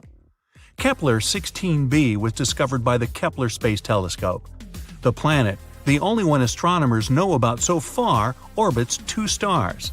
It has beautiful double sunsets and is around 200 light-years away from Earth. But this planet isn't a welcoming one. It's the size of Saturn and extremely cold. Kepler 16b is mostly made of gas. It might have a rocky core, but astronomers aren't so sure about that. The planet is also out of its star's habitable zone. That's the area where there might be liquid water. Plus, the stars are colder than our Sun and much smaller. One of them is less than 70% of our Sun's mass, and the other just 20%. That's why scientists are almost sure no life could survive in such a place. It's highly unlikely Earth could be developing in the same way, even if it was orbiting two stars. After all, our planet isn't a gas giant like Kepler 16b.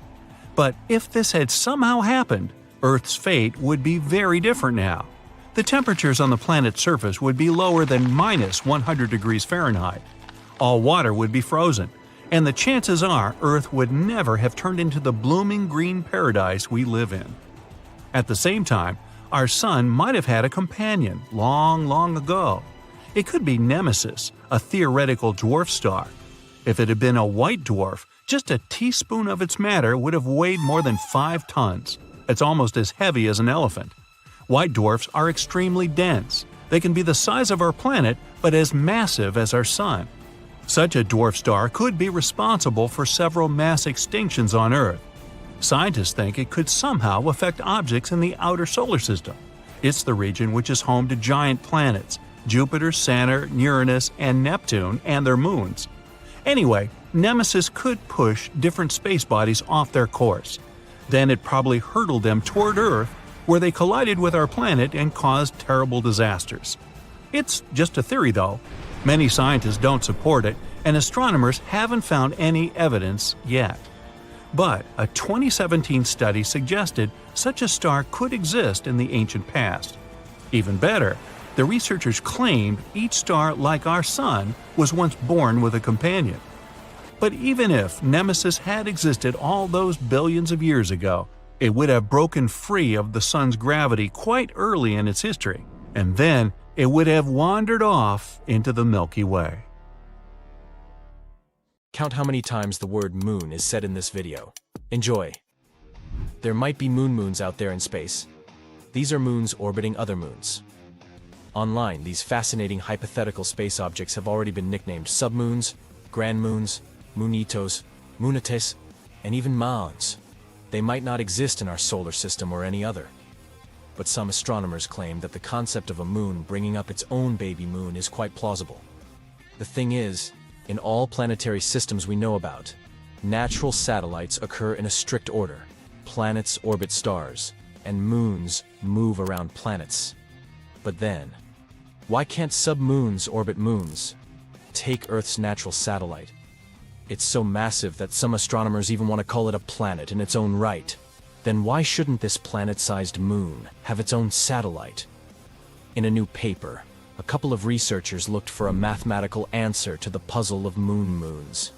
Using special equations created to show the tidal effects of planets on their moons, the scientists determined that submoons could exist if the host moon was massive enough and the submoon was small enough. Plus, there should be a wide orbital gap between these two moons and the host planet. This way, a 6-mile wide submoon could only survive moving around a 600-mile wide moon on a wide separation orbit. If these parameters are not met, the tidal forces of the host planet would be too powerful and would smash the moon and the moon together. Or these forces would be too weak to keep the submoon, and it would get jettisoned into space.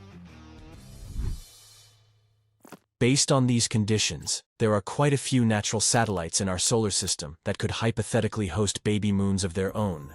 These could be Saturn's moons Titan and Iapetus, Jupiter's satellite called Callisto, and our moon. Yes, our own moon could have its own tiny satellite. Why doesn't it? The researchers haven't found the answer to this question yet. The existence, or lack thereof, of moons may shed light on satellite formation and evolution in planetary systems.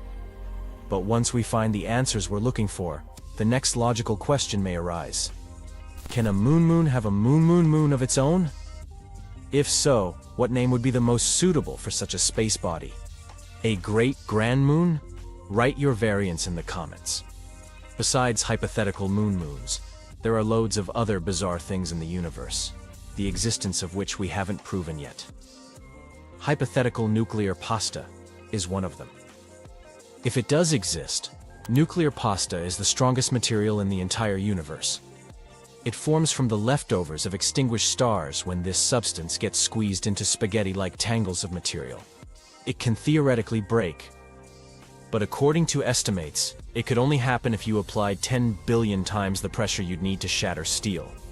Then, there's dark matter and dark energy. We kinda know these things exist, but no one has seen them yet. Everything on Earth, and everything people can observe in space with the help of telescopes and other instruments is normal matter. It's made up of atoms and molecules and adds up to less than 5% of the universe. Almost 3/4 of the universe is dark energy. Astronomers wouldn't even know the thing existed if several decades ago they hadn't found out that the expansion of the universe wasn't slowing down. Quite the opposite. It was accelerating. It meant there had to be some enigmatic force that counteracted gravity. It was dubbed dark energy. As for about 27% of the remaining universe, it's believed that it's made up of dark matter. If dark energy is a force responsible for the expansion of the universe, dark matter is supposed to explain how objects work together. Potential candidates for dark matter vary from strange particles to super dim objects. But even though astronomers can't grasp what exactly dark matter is, they know for sure what it isn't. It's dark, which means we can rule out visible stars and planets.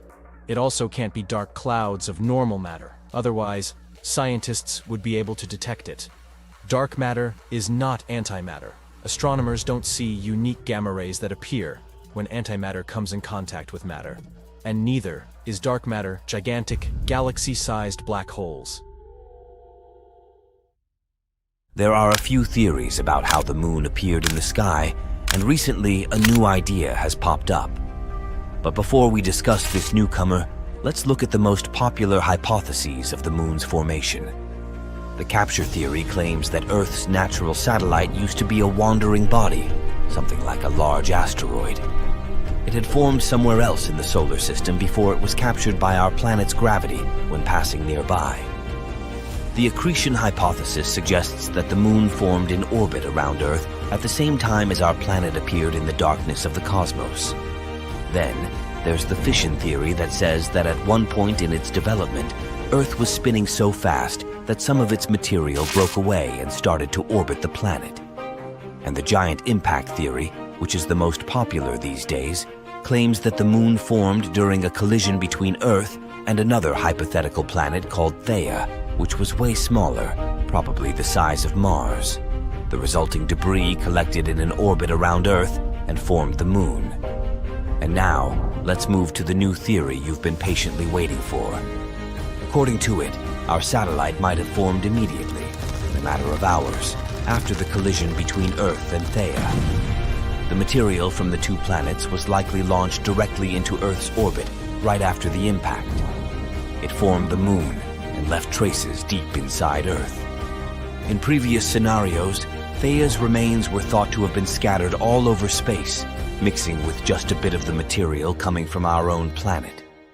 But then, why do we see such shocking similarities between the moon's and Earth's compositions? Could it be that Theia was isotonically and chemically similar to Earth? Unlikely.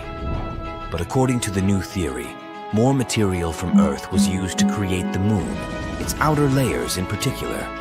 It might explain this similarity in composition. One more theory also tries to explain this mysterious similarity, the synestia model. According to it, our satellite formed inside a swirl of vaporized rock left by the collision. But this theory can't explain the moon's current orbit. The new single-stage theory does offer us plausible explanations for both the similarities in composition and the orbit of the moon. It might also provide us with some answers to previously unsolved mysteries. Since this scenario puts the moon into a wider orbit and gives it an interior that is not fully molten, it can explain the satellite's tilted orbit and thin crust. In any case, to confirm one of these theories, we need to analyze future lunar samples that will be brought to Earth by NASA's upcoming Artemis missions. Scientists will be able to get their hands on some material from deeper beneath the moon's surface and compare if real data matches these simulated scenarios. In the past, the Apollo missions already brought back about 1/3 of a ton of rock and soil from our satellite. These samples showed that Earth and the moon had some remarkable chemical similarities. They could only suggest one thing. These space objects had a linked history. If the moon had formed elsewhere and been captured by our planet's gravity later on, its composition would be very different from that of Earth. But if the moon had been created at the same time as Earth, or if it had broken off our planet, the type and proportion of minerals on the moon would be the same as on Earth. But they are a bit different. The moon's minerals contain less water than their terrestrial counterparts. The satellite is also richer in materials that form rapidly at high temperatures. That's why the most accepted model of the moon's formation these days is the giant impact model. Meteorites coming from the moon are a great source of data for studying the origins of our satellite too. They can tell us even more about the moon than Apollo samples, all because such meteorites come from all over the surface of the moon.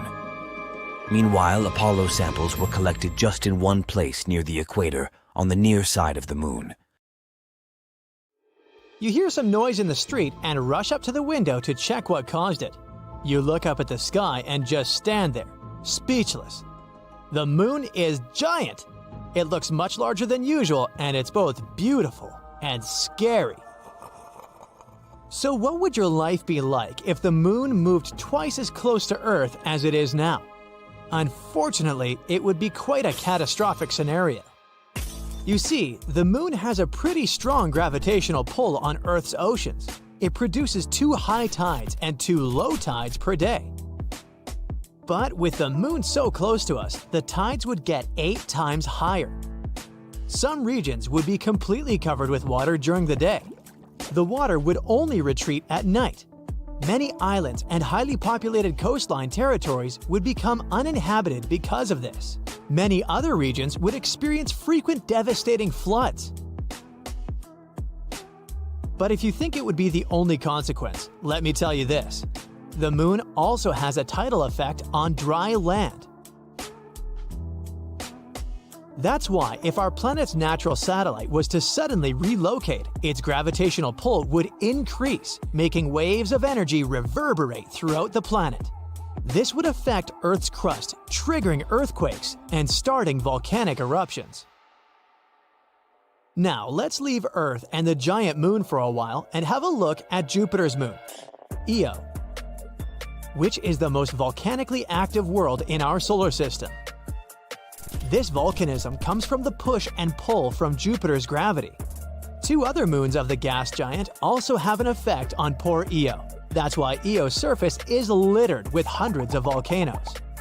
Most of them are spewing sulfurous plumes high above the surface of the moon. Our planet might face the same fate should the moon move so close to it. And that's not all. Earth's spin would start to slow down over time.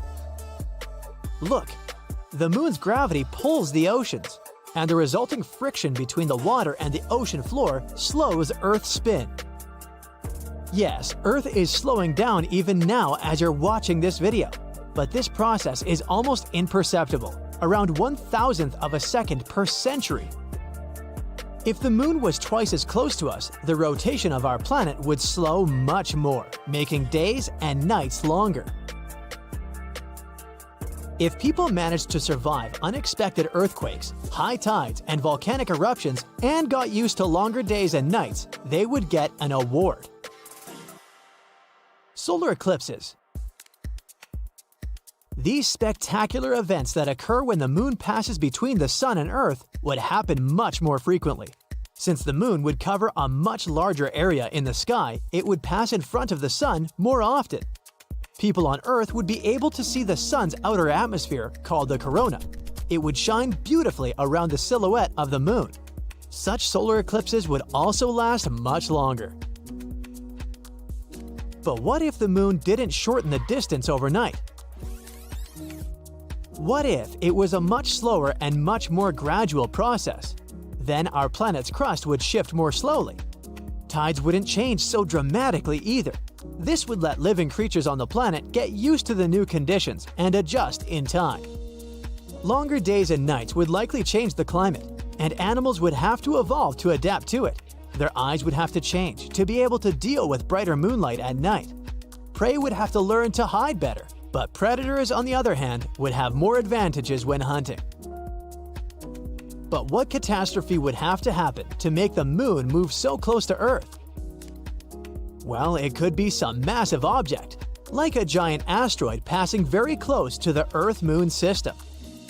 If the moon was in the way of this space traveler, it could take energy from Earth's satellite, which would cause the moon to spiral towards our planet.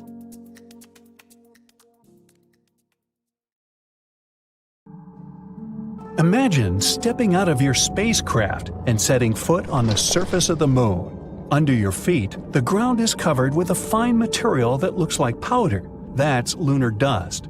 You look around and take a lungful of fresh air. It smells very different from the air on Earth, but still nice. Now, unfortunately, this is a highly unlikely scenario, and one of the reasons is that the moon has almost no atmosphere. Earth's natural satellite is too small, less than 2% of our planet's mass.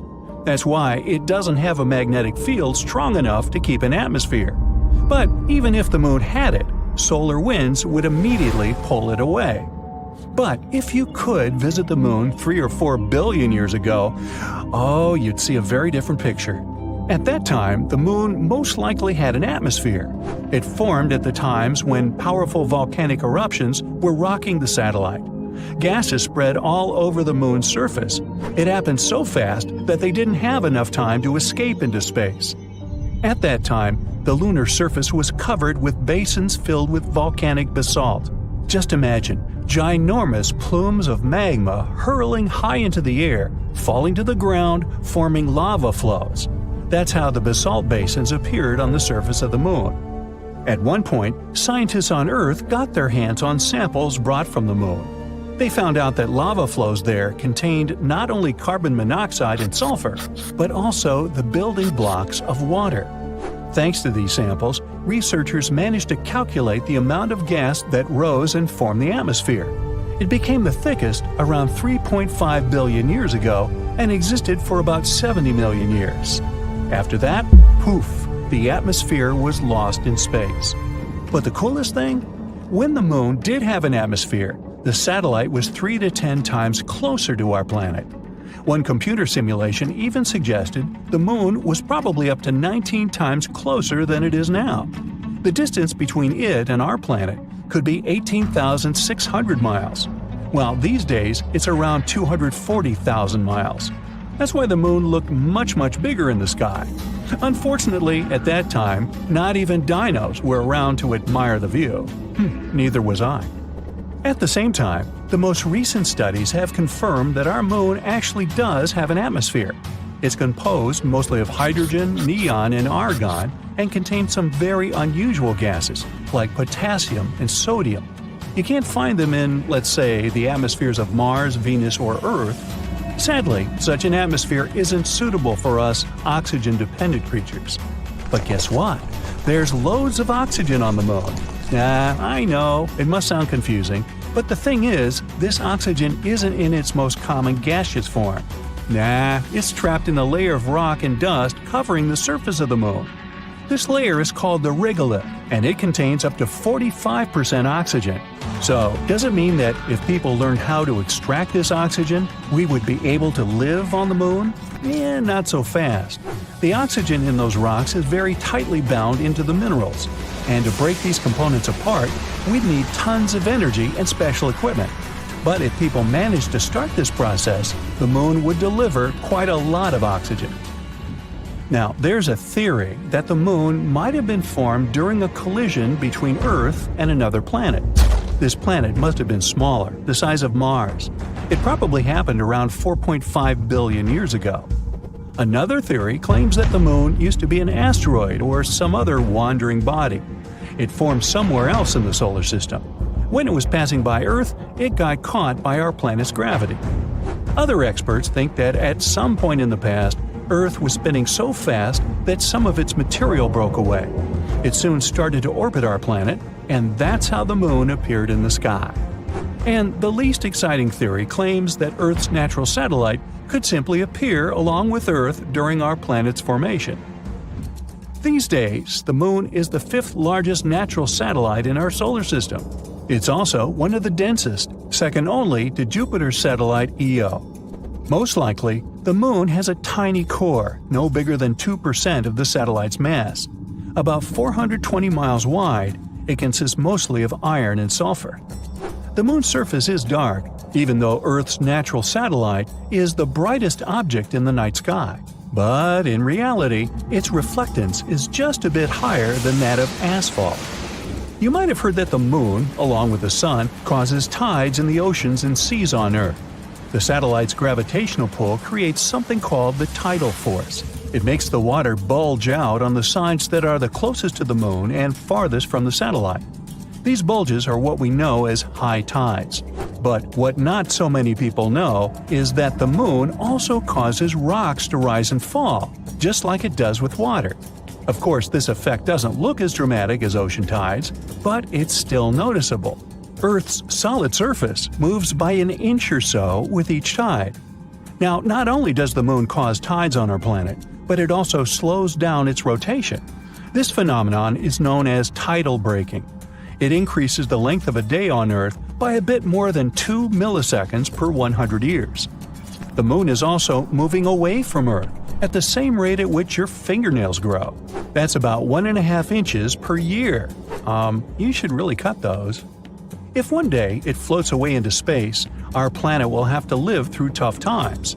Without the stabilizing pull of the Moon's gravity, Earth's tilt would start changing wildly, from no tilt at all, meaning no seasons, to a large tilt, resulting in extreme weather. Since the Moon doesn't have an atmosphere, nothing protects it from extreme temperatures. It gets incredibly cold on the night side, minus 390 degrees Fahrenheit. Meanwhile, the sunny side is literally boiling, with a temperature of 250 degrees Fahrenheit. Another thing the moon can't protect itself from without an atmosphere is meteorites. That's why the surface of the satellite is dotted with craters. For comparison, there are about 190 identified impact craters on our planet. Many of them are hidden by vegetation or covered with water. But if we speak about the moon, the number is so much greater, several million, and around 5,000 of them are more than 12 miles across. The moon is less seismically active than Earth. That's why these craters and other ancient formations stay in perfect condition for centuries. But even though the moon's surface is mostly dormant, Earth's natural satellite still experiences moonquakes. They start several miles beneath the surface. One theory suggests that they may be happening because the moon is shrinking as its insides are cooling. Scientists say the moon has become around 150 feet skinnier than it used to be several 100 million years ago. So, how does it work? Well, picture a grape turning into a raisin. It wrinkles while shrinking. The same is happening to the moon. It's shrinking and it's wrinkling. But unlike a grape, the moon doesn't have any flexible skin. Its surface is hard and brittle. So as the moon gets smaller, the crust cracks and breaks. Its sections get pushed over neighboring parts. Researchers are sure that such faults are still active and likely responsible for the quakes shaking the moon. Some of these quakes are pretty strong, up to 5 on the Richter scale. When you look up at the moon, you always see the same side of Earth's natural satellite. Like our planet, the moon rotates around its axis, but this rotation lasts around 27 days. This is the same time the moon needs to orbit Earth. Such a phenomenon is called tidal locking. Before space exploration started, people had never seen the other face of the moon. They didn't know what the far side looked like.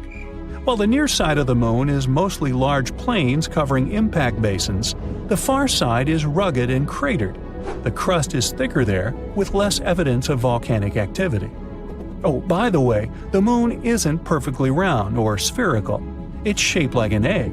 When you're looking at it, one of its small ends is always pointing at you. Yep, right at you. This is the reason why the moon's center of mass isn't its geometrical center. In reality, it's a bit more than 1 mile off-center, like a poorly made golf ball. Now, you wake up one morning and watch the news while having your morning coffee. They did it again! Those scientists! The news anchor yells on the TV. A report was released a few days ago that the moon is moving further away from Earth's orbit. Its distance extends 2 inches per year. Over the past 2,000 years, it's drifted a total of 260 feet. This isn't too daunting of a distance, but the news has still made people panicked and concerned. They rally together around the planet, uniting to try and stop the moon from escaping Earth's orbit, even though it won't actually leave the orbit for over 1 billion years. But everyone was focused on the past benefits of the moon. It's obvious life on Earth as we know it wouldn't have evolved without its existence. The moon is controlling the tides and the molecules in the atmosphere. Without it, humans, in particular, wouldn't have evolved. So, with an appreciation of the moon, the top brass ordered the best scientists to come up with a solution to push the moon closer towards the Earth. A giant thruster engine was built on the dark side of the moon. It was ignited, and the thrusts tried to push forward, but the startup power wasn't strong enough to push the moon. Instead, it tilted the moon's axis, rotating it slowly. As the moon rotated, the scientists hurried to turn it off before the engine reached its full power, as it was headed off course. The brass didn't accept this and ordered them to continue with the objective. The scientists insisted the math wasn't correct and didn't know exactly what may occur. Their concerns were ignored, and they watched as the engine's power increased. The engine slowly pushed the moon, the distance reducing. But as it was provided at the wrong moment, the angle it was aimed at would provide complications. The thrust and gravity from the Earth ensured the moon followed the orbit at a reduced distance. But with the combination of the initial thrust on an indirect angle, the moon was directed away from the Earth, quickly moving further off its trajectory on a path to leave the orbit altogether. As you finish your breakfast and turn the TV off, you go outside to look at the moon. It sits high above, seemingly fine. Surely, the news anchor was just exaggerating. You go to work. The issues of the moon are now just an afterthought. Even if it was true, how could it possibly affect your day? The morning feels normal, just another day at the office, as it turns out. During your lunch break, you head into town and notice on your way that the wind is picking up, getting stronger and colder. It must be a storm approaching. You quickly check on the moon. It appears smaller, about half the size of what it was this morning. But it's midday, so it's supposed to be that size, isn't it? After you finish your meal at the restaurant, you leave to find it's becoming darker. The wind is much stronger than earlier, but there are no storm clouds in the sky. People in the streets are pointing towards the sky, shocked at something, probably an eclipse. As people begin running in the streets frantically, you look above and can't see the moon. Confused by everything, you decide to head home for the day. When you arrive home, you turn on the TV. The news anchor, who is now more serious than earlier, explains that the moon has left the Earth's orbit altogether and is flying off somewhere into space. The loss of the moon means the daily cycle has changed. Now, there are only 6 to 12 hours of sunlight a day and over 1,000 days per year. I only have to work half as much, you say excitedly, pumping your arms in the air. The lack of the moon creates a completely different world. The pull of the moon's gravity is what keeps the Earth in a place at 23.5 degrees angle, ensuring the weather patterns and normal days that we're accustomed to. Baffled by all the scientific information, you go outside to just confirm you aren't being pranked. The shorter working week seems too good to be true. As you look out into the sky, you notice the stars are brighter than you have ever seen. You can clearly see the outline of the Milky Way's arms. The stars are far more numerous than you remember, with Venus glowing far brighter than them all. It's a beautiful sight, but you're not sure whether a clearer night sky was worth the moon's removal. You have never been interested in astronomy. You decide to go to bed. It's a good idea to adjust to the new night and day cycle. You set your alarm for 2 hours. That should be enough, you say to yourself happily. Tomorrow is Saturday, after all. You need to get up early to go surfing. Gotta catch those high tide waves. You wake up, get your things together, and drive to the beach. The news on the radio explains some issues about how the Earth is now more defenseless to asteroids without the moon. Then they talk about some issues with the tides. Something about how the tide is now 1/3 the size it used to be before. You're unsure how this could affect the waves. Maybe it means they will be larger. You park at the beach, grab your board, and look towards where the surf should be. It should be high tide, but the sea is somehow a lot further away than normal. You shrug off the hurdle of having to walk towards the water. After a long, enthusiastic walk toward the gnarly waves, your mood changes as you approach, staring blankly at the tiny waves. Upset, you head home. While driving, you listen to the news and pay more attention to the information provided. In place of structured seasons, there are only erratic weather patterns. Winds are faster and stronger, creating more powerful storms, and in some places, there are just stagnant conditions. The equator is no longer always warm. The poles aren't constantly cold. The depths of water shrink. Tides only adjust to the sun's gravity, reduced to 1/3 of the pre-moon depths. Throughout the world, the seas change in altitude, shrinking at the poles, and the bulge of water around the equator shifts. The moon regulated the tides and provided the periodic changes that were a key element to assisting with life on Earth. Aquatic life forms are displaced within shallows worldwide. Life cycles of important microbial life have been upset. You couldn't imagine that something as simple as a change in the tides could be so important to billions of life forms. Water and precipitation, which is distributed across the globe, cannot provide sustenance where they did before.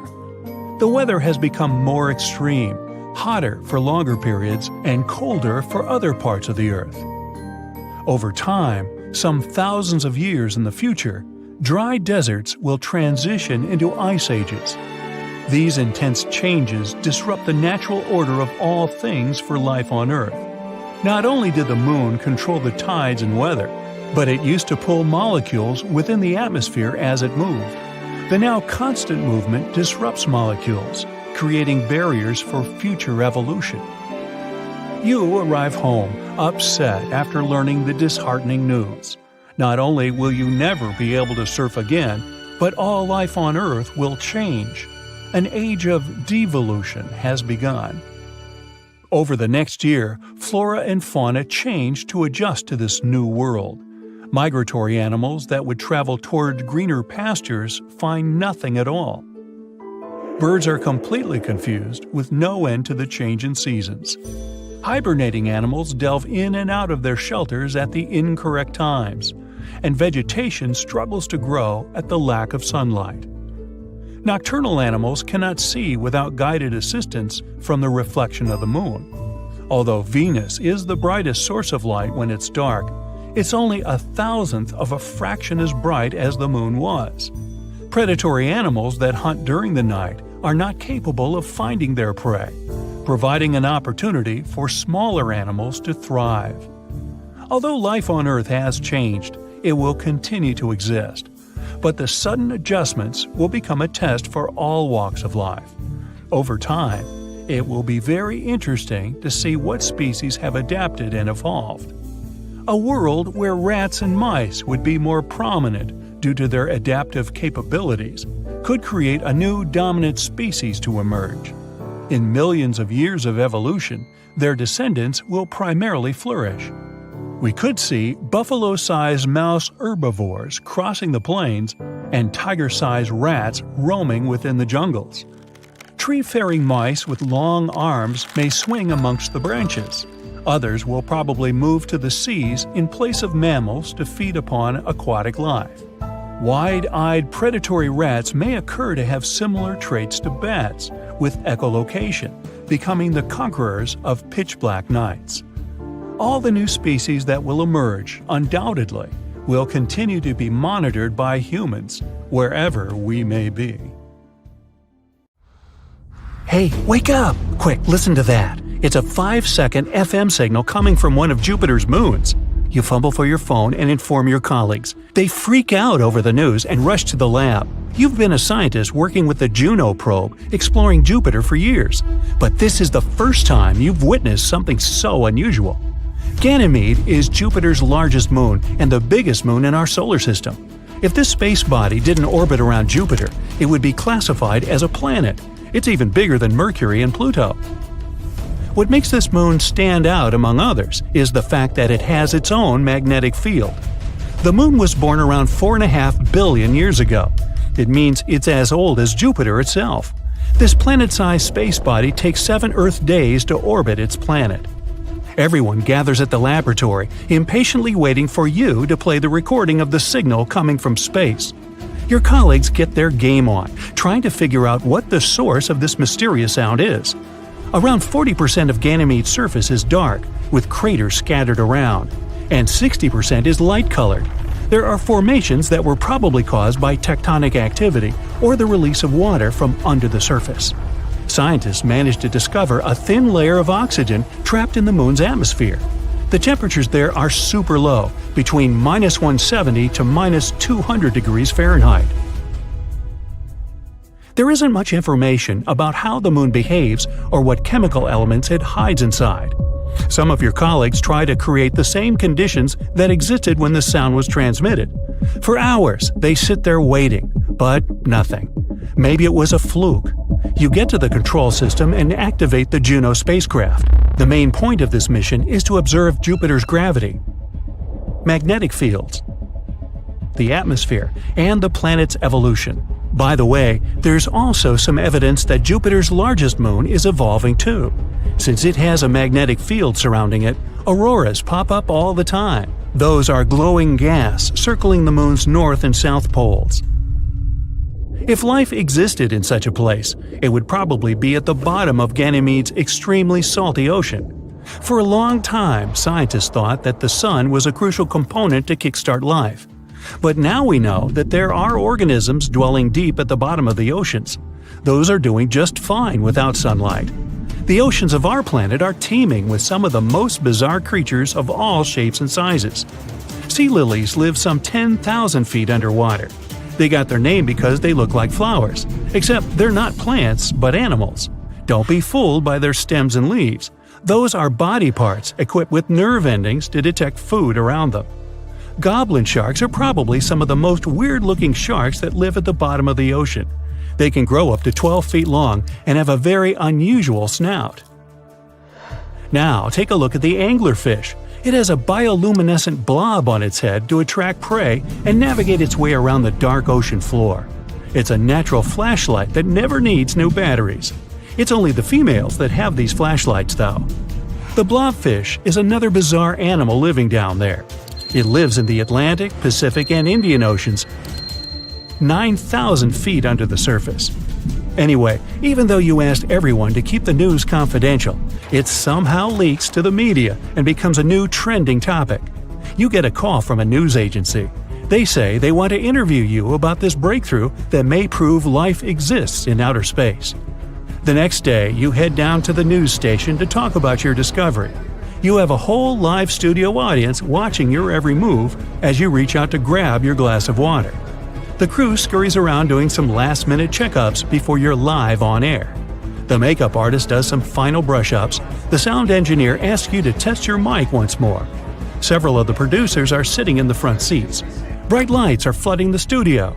The countdown begins. 3, 2, 1, and you're introduced, and the host asks you to explain what it was that you heard. You tell them about the Juno space probe orbiting Jupiter. After a couple of questions, the host finally brings up the most dreaded one. Might the mysterious sound be coming from another civilization? Everyone leans in, waiting for you to answer. You freeze, not knowing what to say. Even though the crushing pressure at the bottom of the ocean is 1,000 times stronger than at sea level, life still exists there. Algae, which is considered a delicacy in the ocean world, is off-menu for deep-sea creatures due to a lack of sunlight. Many of these bottom dwellers have to munch on leftovers instead. Those sink down there from the upper layers of the ocean. The freezing temperatures and the intense pressure have altered the cells of these creatures. This has made them more resilient than the average fish. Bacteria were developing their own ways of surviving. Studies show that they feed on certain gases and chemicals, like sulfur and carbon dioxide. Methane and hydrogen are released when tectonic plates move against each other, and some of these bacteria feast upon those gases too. Tardigrades, also known as water bears, are microscopic critters that can live and thrive in extreme conditions. You can find them in volcanoes, frozen glaciers, and even in the empty void of space, which means that some life forms might actually exist on Ganymede. You explain this to your audience. Then you mention that you don't have enough information to determine if it was another civilization or a natural phenomenon that produced the sound. This doesn't mean that the bottom of Ganymede's freezing oceans isn't teeming with its own bizarre and weird creatures. There might be some legendary beasts like the kraken or leviathan there, or weird glowing fish with 2 heads, a fish with tentacles and a large fin, giant crabs. The bacteria there might be as varied as our own. The plants, if they exist there, have to be strong enough to survive the sub-zero temperatures. The animals on Jupiter's largest moon could be as big as our blue whales or as tiny as plankton. After the interview, you head back to the lab to examine the records once more. On your way home, you see posters of yourself with captions like, "Are we not alone?" Hey, you've become a celebrity. Many people take pictures of you. You've been booked by other agencies for more interviews. Some science magazines even want to put you on the front cover as the Person of the Year. Every time you come to work, you wait for the sound to appear again. But nothing. You send a signal from the Juno probe, trying to make some sort of contact with whatever produced the sound. Nothing. That night, you pass out on your desk once more. Eureka moment wakes you up in the middle of the night. There might be something you've missed. You run the numbers again and realize that the answer was in front of you this whole time. It wasn't another civilization that produced this sound. The source was electrons. Every planet produces its own sound. It's created when charged particles from the solar wind and the planet's magnetosphere interact with one another. That's what happened on Ganymede. The electrons in its magnetic field, where the probe picked up the signal, were acting stranger than usual, and this amplified some irregular frequencies. You're embarrassed and spend the rest of your night making phone calls, telling your team the news. The agency that interviewed you releases a statement. They explain that other civilizations aren't trying to contact us. You sit back at your desk, waiting for the next big thing to happen. Europa is another of Jupiter's moons that may host life. It's made up of an iron core, a mantle, and a salty ocean, twice the volume of all the oceans on Earth. And just like Ganymede, the ocean lies under a water ice crust. Scientists claim that there might even be active volcanoes there, and some resilient bacteria may live there. With enough water, certain chemicals, and a source of energy, Europa could produce life. But it's unlikely that we'll find anything but tiny microbes. A recent study claims that the moon has a tail, and every month it wraps around our planet like a scarf. A slender tail made up of millions of atoms of sodium follows Earth's natural satellite, and our planet regularly travels directly through it. Meteor strikes blast these sodium atoms out of the moon's surface and further into space. For several days every month, the moon remains between the sun and our planet. That's when Earth's gravity picks up that sodium tail.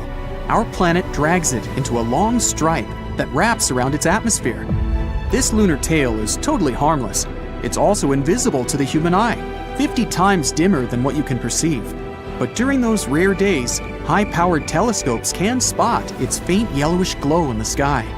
The tail looks like a gleaming spot that's 5 times the full moon's diameter. Mathematicians claim white holes might exist. Unfortunately, scientists haven't found one yet. Even if you saw a white hole, you wouldn't be able to enter it from the outside, but you'd notice light and matter leaving it. Betelgeuse, a red giant in the Orion constellation, started to dim in 2019. This confused astronomers. By that time, the star had already swollen to enormous proportions. If it was to replace our sun, its outer surface would spread far beyond Jupiter's orbit. And then Betelgeuse became dimmer in the fall of 2019. This process continued through February 2020. The changes could already be seen with the unaided eye.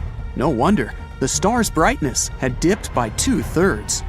At that time, astronomers were sure Betelgeuse was about to explode into a supernova. They continued to observe the star, but unexpectedly, it returned to its regular brightness in April. Thanks to the Hubble Space Telescope, scientists figured out that the star had ejected some of its material, and this partially blocked its light.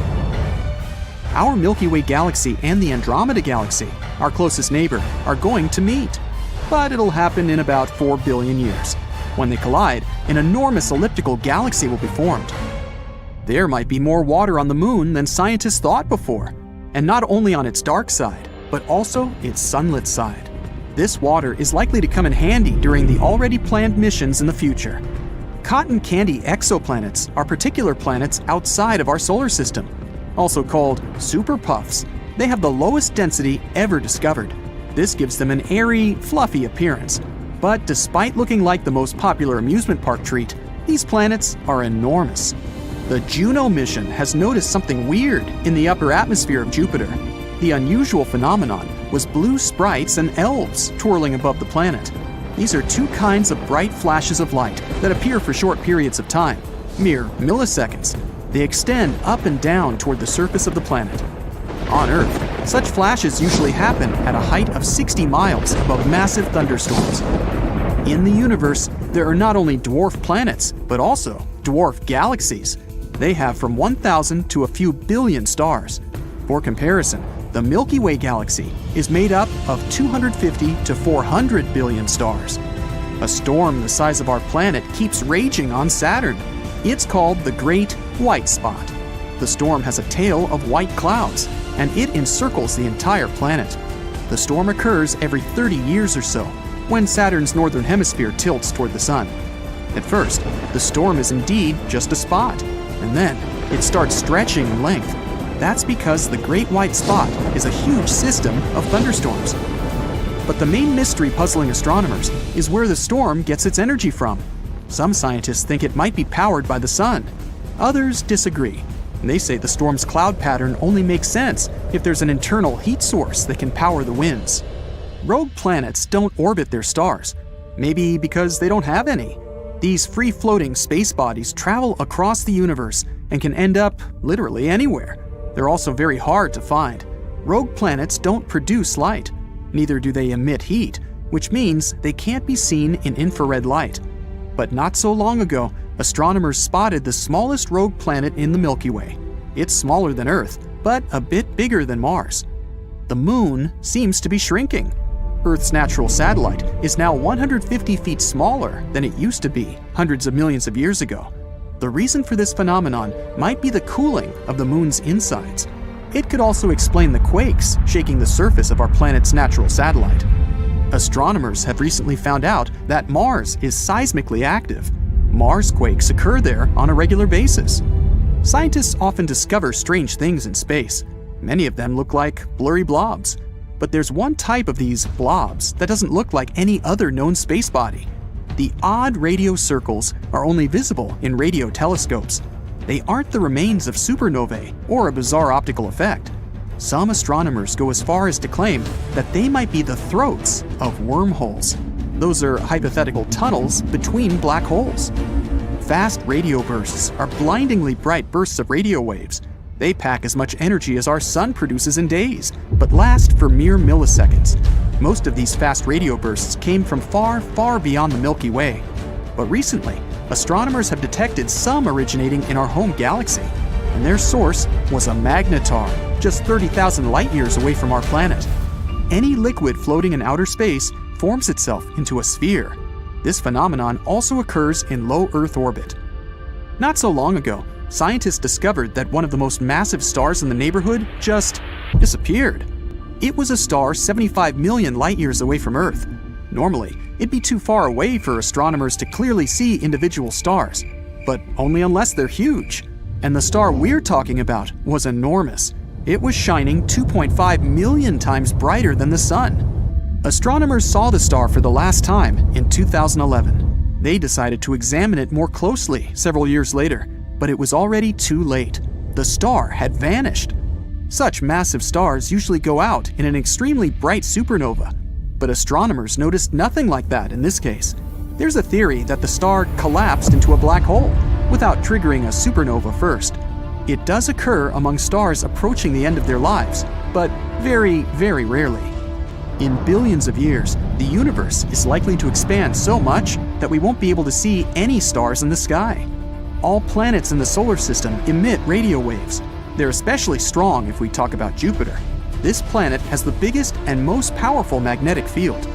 But astronomers couldn't detect any radio waves coming from a planet outside the solar system. That is, until 2020. The signal scientists recorded came from a gas giant, Tau Bootes. It's 51 light-years away from our planet. Thanks to this signal, astronomers managed to find out a bit about the planet's magnetic field. And in the future, this will help to learn more about what's happening in the planet's atmosphere. Dwarf planet Haumea is further from Earth than Neptune. It's orbiting in the Kuiper Belt. That's a donut-shaped ring of ice objects circling the sun. Elongated Haumea has 2 moons. A day on this dwarf planet lasts 4 Earth hours. All in all, this space body is rather bizarre. It's surrounded by thin rings that likely appeared as the result of an ancient collision. A star in the galaxy GSN 069 is likely to turn into a planet the size of Jupiter in the next trillion years.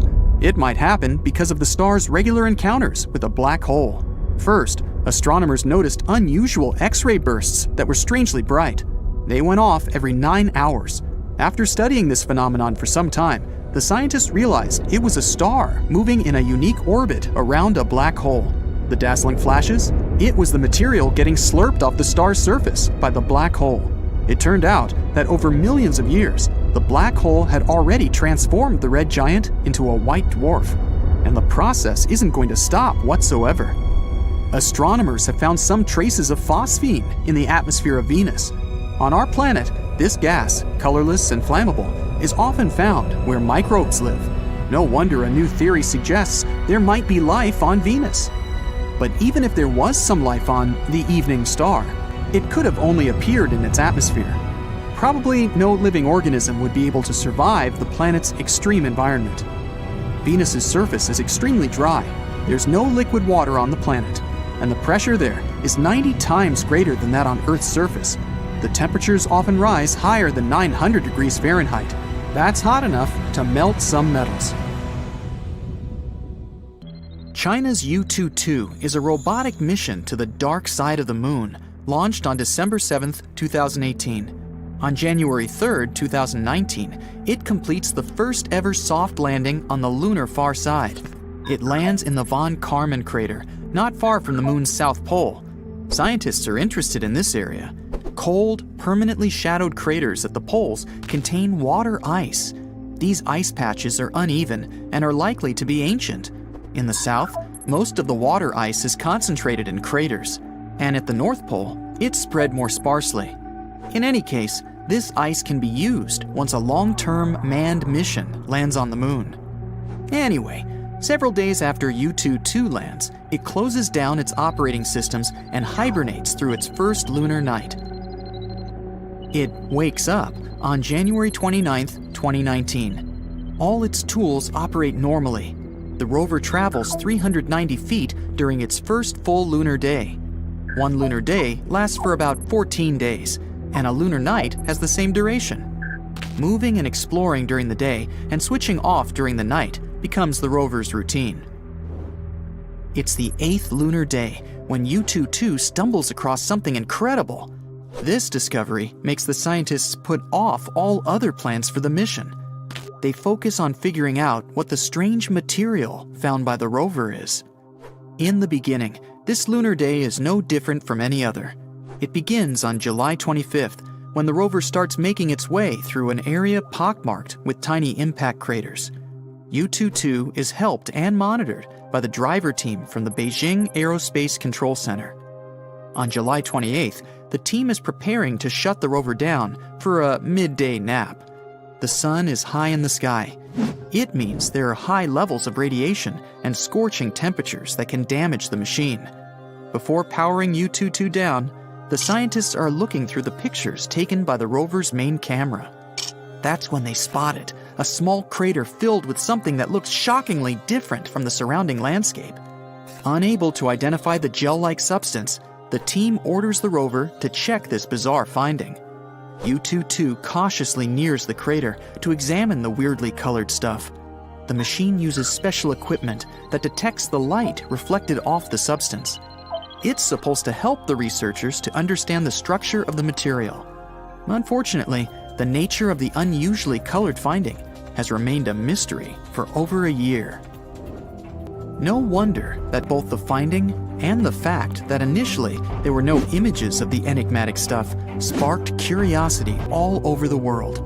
The only available description of the substance was that it looked like a randomly colored, shiny gel, something that's rather odd for the dusty, arid surface of the moon. But finally, the mystery seems to have been solved. The researchers have analyzed the information received from the rover's equipment. As expected, the substance turned out to be made up of rock, greenish and glistening breccia, in a sample no larger than 20 by 6 inches. It's kinda like a geologic version of Jell-O salad with fruit inside. If you melt it down, it'll look glassy. Breccia consists of sharp stones joined together by a chalky substance. The sample found on the far side of the moon is made up of a mix of different minerals. The main is a type of silicate that's one of the most common components in both the moon and Earth's crust. The piece also contains some glass, which means it could have formed during a volcanic eruption. But volcanic activity on the moon stopped more than 3 billion years ago. That's why the researchers are almost sure it's unlikely to be the source of the unusual finding. The material could have been created by a massive asteroid, comet, or meteorite that once hit the moon. During the collision, the pressure and temperature were so high that huge amounts of rock instantly melted. Some pieces cooled down rapidly enough to form glass. The rest gathered at the center of the impact crater and grew colder more slowly, forming a new rock. The substance was likely not formed in the Von Karman crater, but in the nearby Finsen and Alder craters. The hollow where the rover made its finding was just 7 feet across. Whatever left it had to be no wider than an inch. But then, it would be too small to create such a large piece of breccia. It's interesting that the material is similar to the samples collected by the astronauts from NASA's Apollo missions. One of those samples was made of dark broken shards of minerals glued together. It also contained some black, shiny glass. It's not clear, though, whether it's the same as the stuff discovered by U-22. When the rover took photos and made its measurements, it was rather dark in the area. The quality of the images isn't that great. The experts also explained that the mission is examining a previously unexplored area of the moon. That's why they don't have any samples from that region to compare them with the greenish, shiny substance U-22 found. But if their guesses turn out to be true, then the far side of the moon might have more in common with the Earth-facing one than we used to think. But what's so special about this dark side of Earth's natural satellite, and why can't we see it? It's all because of the phenomenon known as tidal locking. Earth's only natural satellite rotates around its axis once in 27 days. It's the same amount of time it needs to go round our planet. That's why you always see the same face. To be precise, 59% of the moon's surface is visible to people. It means that you can catch glimpses of the satellite's far side at some times of the year. The moon's side we can't see is quite different from the one facing Earth. It doesn't have dark spots that are visible at night. Those are lunar basaltic plains called lunar maria. They were created by ancient volcanic eruptions. Those happened about 3 to 4 billion years ago. Instead of plains, the far surface of the moon has countless craters and tall mountains. One of the ideas about such a striking difference between the two sides is based on the collision theory. It claims that billions of years ago, Earth collided with another planet or some other massive space body. After that, the debris from this collision crashed with something that would later form our moon. That's why the satellite's landscapes differ so greatly. A more recent theory suggests that the Earth-facing part of the moon is warmer because of the heat radiated by our planet. During the period of volcanic eruptions, it was cooler on the farther side. That's why the minerals there became solid faster. They formed a protective layer shielding the moon's insides against the meteorites.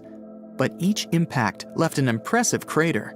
At the same time, a much softer crust on the front-facing side of the moon spewed lava every time a meteorite hit it. After this lava cooled down, it covered the impact craters. Even though the far side is often called dark, both sides get almost the same amount of sunlight. The side we see looks a bit brighter because of the glow coming from Earth. There are 2 reasons why people are interested in exploring the far side of the moon. After leaving our planet, many radio waves get blocked by Earth's natural satellite. If astronomers could build their radio and optical telescopes on the dark side, they would get much more data. There would be no problems with any kind of interference. The telescopes would also be shielded from the glare of daylight coming from our planet. If telescopes were set up inside craters, they would also be protected from solar radiation. Astronomers would be able to get an incredibly clear view of the far regions of the universe. Plus, scientists believe there are great amounts of helium-3 on the opposite side of the moon.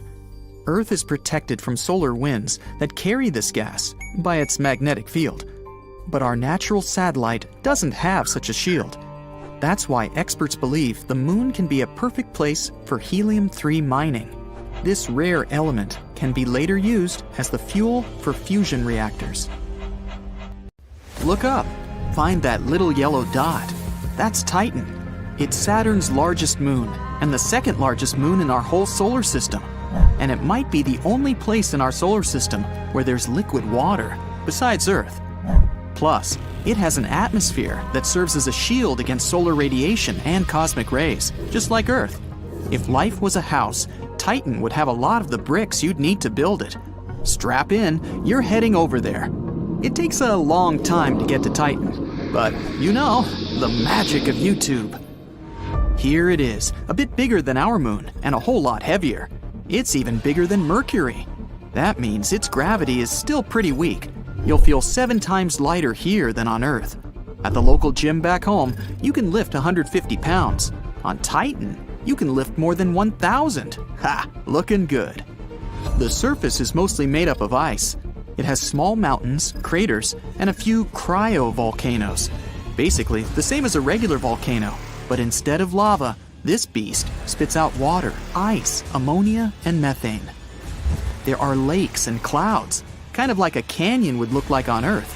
But here, there's only a tiny difference. Everything is covered in thick fog, and sometimes it hails frozen methane. On Earth, we use methane as fuel because it burns. But on Titan, there's no oxygen. Can't get a fire going on this hunk of rock. No oxygen means you need to put on an oxygen mask, but you don't have to wear a whole spacesuit like on our moon. Titan has a stronger atmosphere, but you packed a sweatshirt, right? It's gonna get pretty cold soon, like negative 300 degrees cold. The coldest it ever got on Earth was negative 128, and that was right at the South Pole. It's so cold because it's so far from the sun, almost 900 million miles. Anyway, that dense fog and atmosphere stop the sun's rays from warming the surface. Sounds kind of extreme, but so is life. It can survive almost anywhere.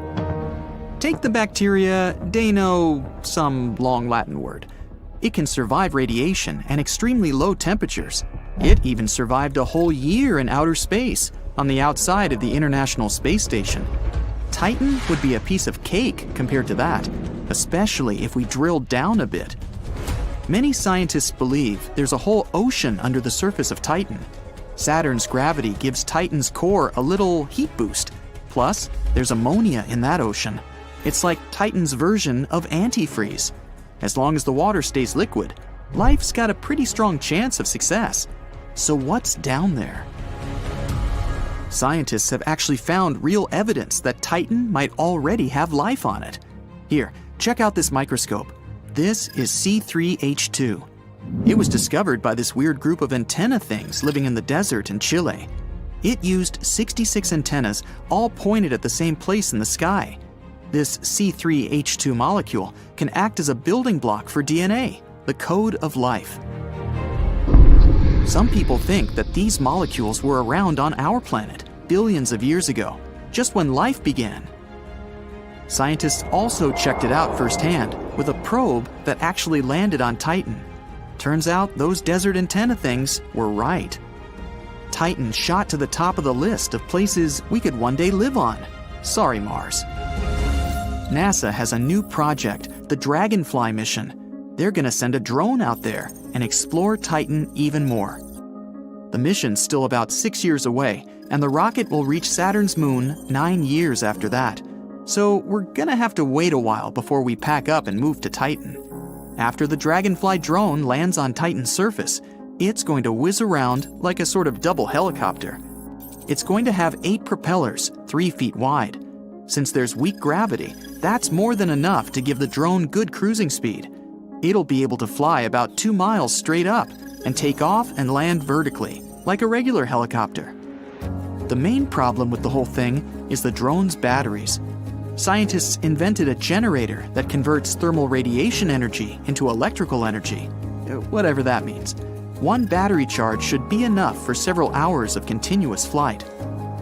The Dragonfly is going to be carrying a lot of research equipment, so it's not like those drones people fly in the park on a Sunday.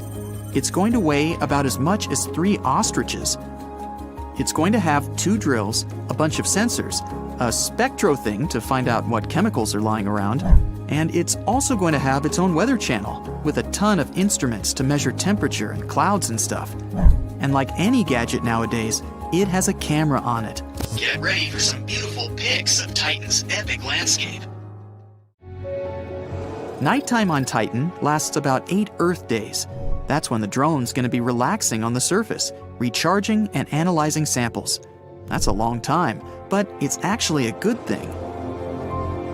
Titan's distance from Earth causes a bit of a problem, a delay in communication. When they send the Dragonfly a signal from Mission Control, it has to fly halfway across the solar system. It takes over an hour. In contrast, the signal delay to Mars can be as little as 10 minutes, and the signal delay to the Moon is only about a second. Scientists expect Dragonfly to provide more information about whether we can live on Titan or not. Some experts hope to find a primordial soup there. It's a whole mush of stuff needed to make life. We had that same soup on Earth about 4 billion years ago, and every single living organism that ever existed evolved from this mush of organic elements. If the Dragonfly project's a slam dunk, and Titan does turn out to be habitable, it'll have one more mission: to find a nice place for us to settle down in. But creating a self-sustaining colony on another planet would definitely be the hardest thing humans have ever done. First hurdle: energy production. Probably some sort of nuclear power plant. Then comes shelter for humans and their machines. Those new Titan buildings will have to protect us from the extreme cold and bad weather. Then, drinking water and oxygen. We'd need to invent a way of collecting or engineering both. Then, greenhouses for growing food. We'd also need to mine fuel for transportation. Luckily, Titan's packed full of methane, which is great for fuel. One huge problem: gravity. Because it's so weak on Titan, whoever lives there could lose a lot of muscle mass, making it hard to work and even just live. And there are those pesky cryovolcanoes shooting stuff out at random times. Or maybe we'd need a more drastic, daring idea. How about changing Titan's atmosphere so we can breathe on it and not have to wear about 100 hats and gloves? To do this, we'd need to terraform Titan's surface for a long time. Titan's atmosphere needs to be enriched with oxygen for us to breathe, and it would be great if it was a bit warmer.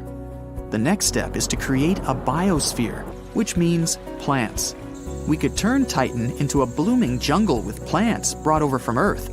But because of pressure and gravity, they'd look completely different from Earth plants.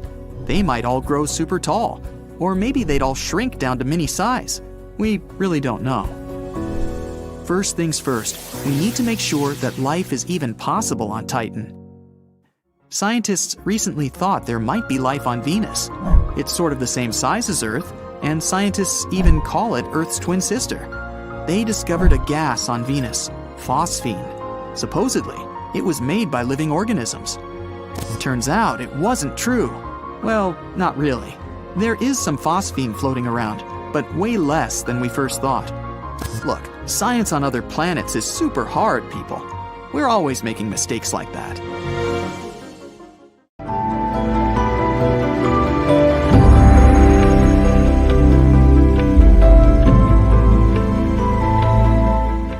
The Moon is the second brightest object in our sky.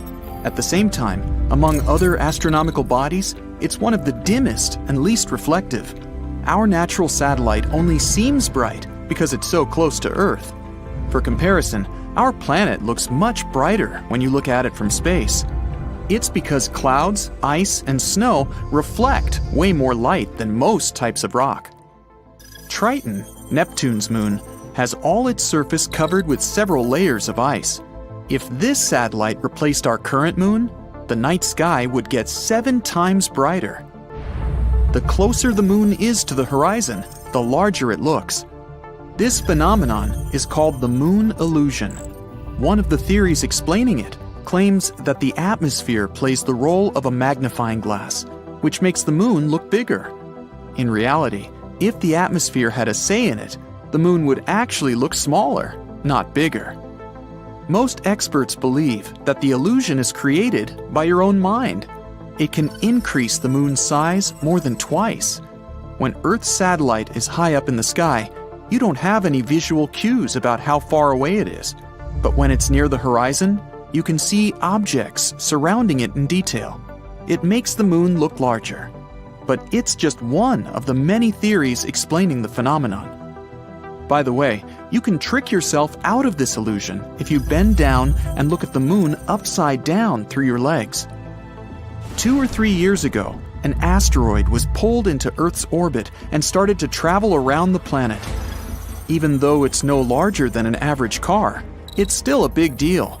Out of more than 1 million asteroids astronomers know about, it's only the second one to orbit our planet. Called 2020 CD3, it's our temporary mini-moon. It won't be with Earth for long, though. The asteroid is following a random orbit and is slowly drifting away. Temporarily captured objects, such as 2020 CD3, are rare. They need to have specific direction and speed to be caught by Earth's gravitational pull. Otherwise, they either crash into the planet or fly in another direction. A transient lunar phenomenon is one of the most enigmatic things happening on the moon. It's a short-lived light, color, or some other change on the satellite's surface. Most commonly, it's random flashes of light. Astronomers have been observing this phenomenon since the 1950s. They've noticed that the flashes occur randomly. Sometimes they can happen several times a week. After that, they disappear for several months.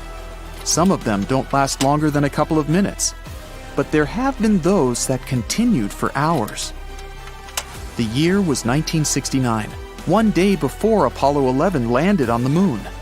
One of the mission participants noticed that one part of the natural satellite was more illuminated than the surrounding landscape. It looked as if that area had a kind of fluorescence to it. Unfortunately, it's still unclear if this phenomenon was connected with the mysterious lunar flashes.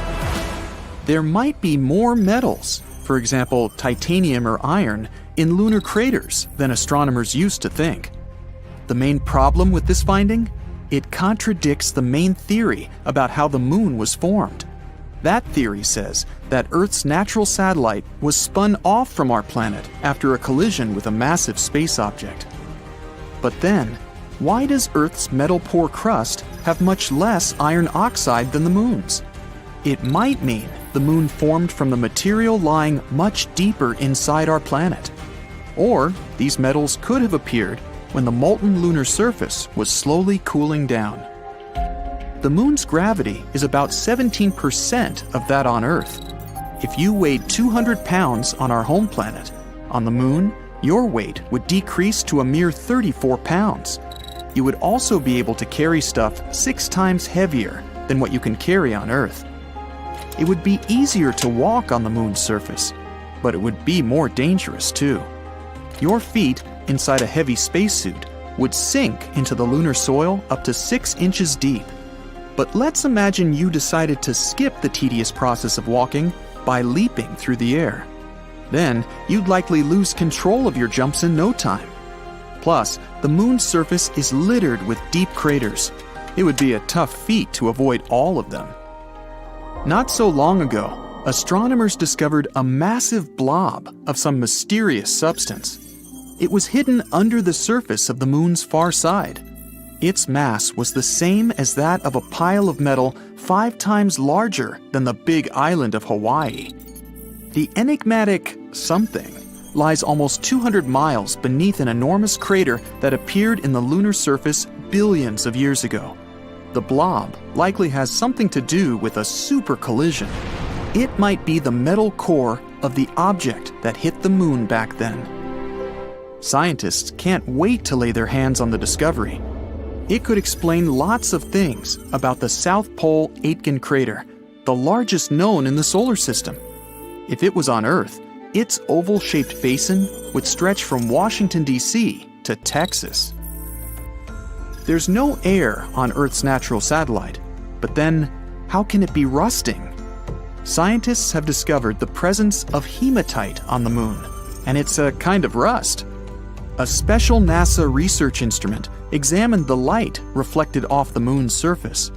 It turned out that the composition of the satellite's poles was very different from the rest of it. The moon's surface is dotted with iron-rich rocks, but without oxygen and liquid water, rust can't appear. Solar winds add to the mystery.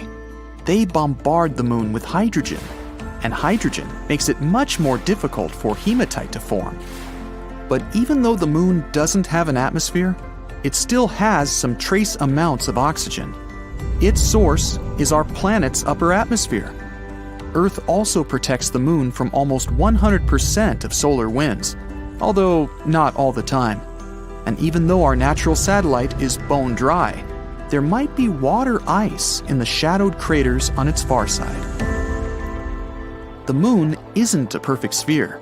It's shaped like an egg.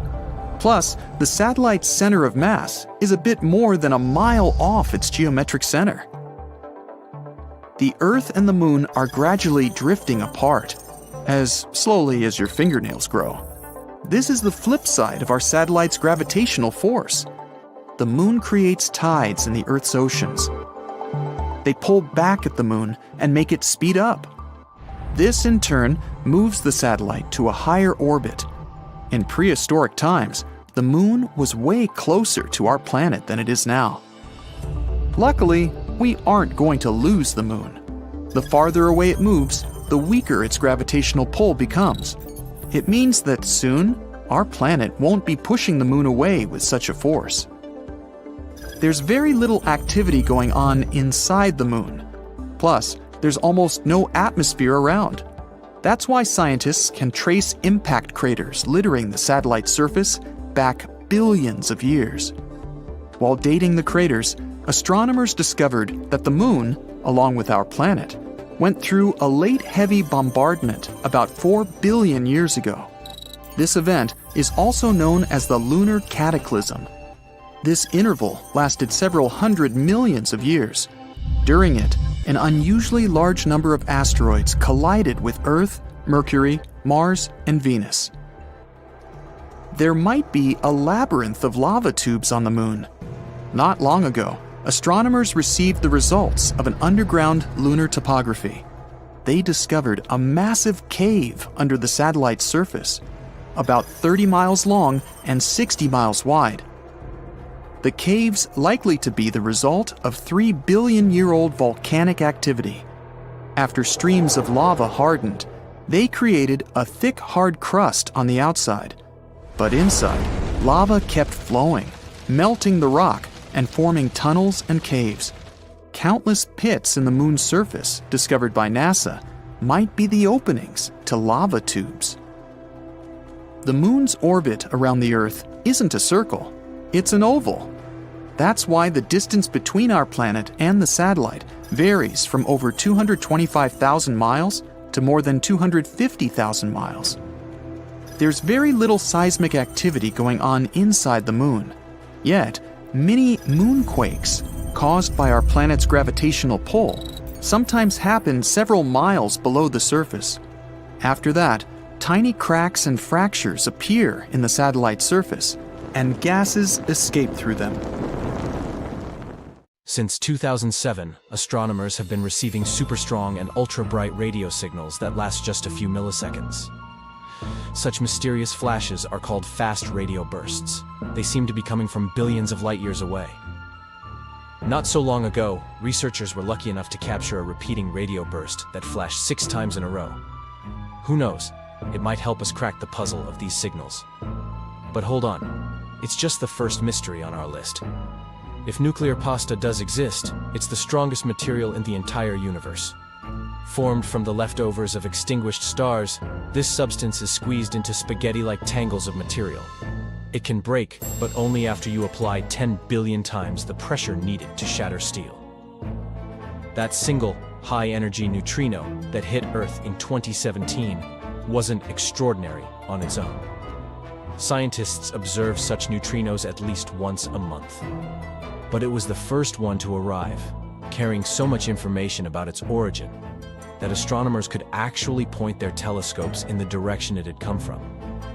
They found out that the neutrino had been flung at our planet around 4 billion years ago by a flaring blazar, a supermassive black hole at the center of a galaxy.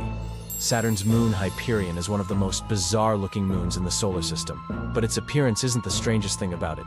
This pumice stone-like rock, pockmarked with countless craters, is also charged with static electricity which is flowing out into space. Lost in space and drifting through galaxies, rogue planets were once flung away from their parent stars. But one of them, 200 light-years away from Earth, is different from the rest. It's a planet-sized object with a magnetic field 200 times stronger than that of Jupiter. This field is so powerful that it generates flashing auroras illuminating the planet's atmosphere. When a team of astronomers at Louisiana State University first spotted this star, they were totally baffled. The object, nicknamed Tabby's star, dipped in brightness at irregular intervals and for odd periods of time. Sometimes the difference in brightness reached 22%. Could it be due to the activity of some alien megastructure? Unlikely. The main theory claims that the star is surrounded by an abnormal ring of dust, which causes the darkening. DJI-SAT-1 galaxy is as big as the Milky Way, but it's nearly invisible because its stars are spread out incredibly thinly. But what makes the galaxy so unique is that it's sitting all alone. Unlike other galaxies of this kind, which are usually found in clusters. It can mean that DJI-SAT-1 was formed in a different era, probably a mere 1 billion years after the Big Bang. If it's true, the galaxy is a real living fossil. Massive objects curve light so much that it can distort the images of objects behind them.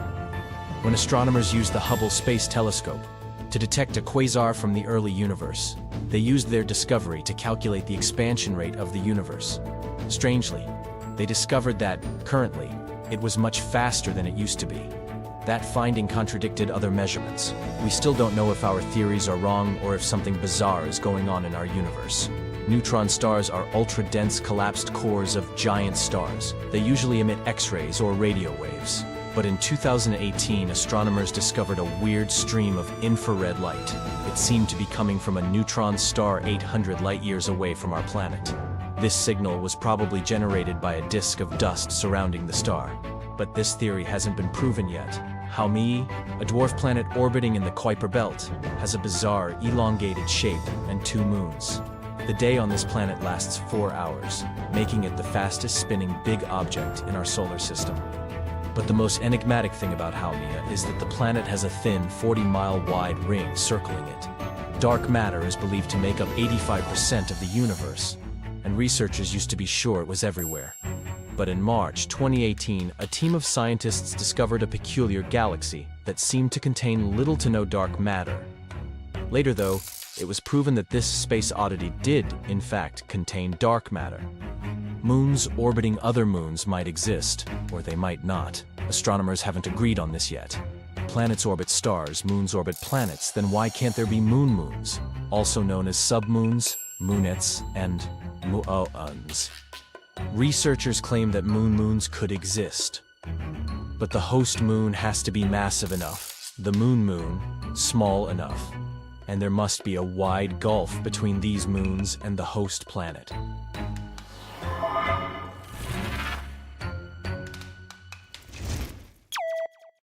Do you recognize this majestic world? The second largest planet from the Sun? Check. A gas giant with a hazy yellow-brown appearance? Check. 7 huge, intimidating rings? Check. You're right, it can't be anything else but Saturn.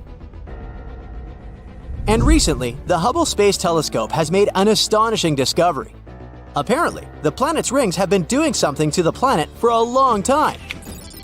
A new study has revealed that these iconic rings are heating Saturn's upper atmosphere.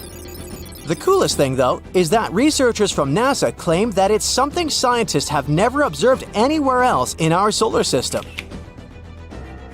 This secret has been hiding in plain view for 40 years. And only after using the observations of the planet received from the Hubble Space Telescope and retired Cassini probe and Voyager 1 and 2 spacecraft did astronomers figure it out. This unexpected interaction of the gas giant with its rings could become a tool for predicting if planets in other star systems have magnificent Saturn-like ring systems as well. So, how did it become clear that the gas planet is being slowly cooked by its own rings? The telltale evidence is an excess amount of ultraviolet radiation. It can be seen as a spectral line of hot hydrogen in the atmosphere of the gas giant. there's a bump in radiation that can only mean that something is heating the upper atmosphere from the outside. It's still kinda unclear how this process is happening, but the most probable explanation is that icy ring particles rain down on Saturn and cause this heating. But it might also be the impact of tiny meteorites or the particles of solar wind. The heating could be caused by solar ultraviolet radiation or some electromagnetic forces that pick up electrically charged dust. When NASA's Cassini probe finished its mission and plunged into Saturn's atmosphere, it had enough time to measure the atmospheric components. And it turned out that many particles were indeed falling from its rings. But in any case, the heating process happens under the influence of the gravitational field of the gas giant. You see, astronomers do know about the slow disintegration of Saturn's rings, but figuring out how this process affects the planet, that's new. Now, do you remember NASA's Cassini spacecraft I mentioned before? For more than a decade, it was studying Saturn, sharing images of the gas giant and its icy moons. It took us to marvelous worlds where methane rivers ran into methane seas, and jets of gas and ice were blasting material into space. Anyway, that very Cassini also studied Saturn's magnetosphere. The thing is, forces acting deep inside the planet produce a ginormous magnetic bubble under the planet. And this bubble is called the magnetosphere. Unfortunately, astronomers still have very little information about this phenomenon on Saturn, since magnetic fields are invisible and are, of course, best studied from within. Imagine this: million-mile-per-hour flows of electrically charged particles from the sun, aka solar wind, are spreading through the solar system. Suddenly, something appears in their way. Oh, it's Saturn's magnetic field. It protects the planet, making solar particles back away. As a result, the sun's magnetic forces are raging outside Saturn's magnetosphere, while inside the gas giant's protective bubble, its own magnetic forces dominate.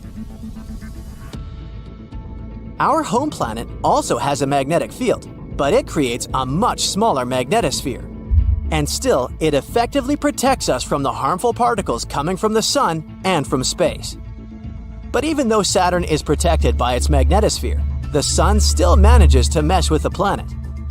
Energetic winds from our star sweep over the gas giant, causing massive auroras. But unlike auroras here, on Earth, Saturn's auroras can only be seen in ultraviolet light. In other words, they're invisible from Earth's surface. You can only see them if you travel to space. But apparently, there are different kinds of auroras on the gas giant.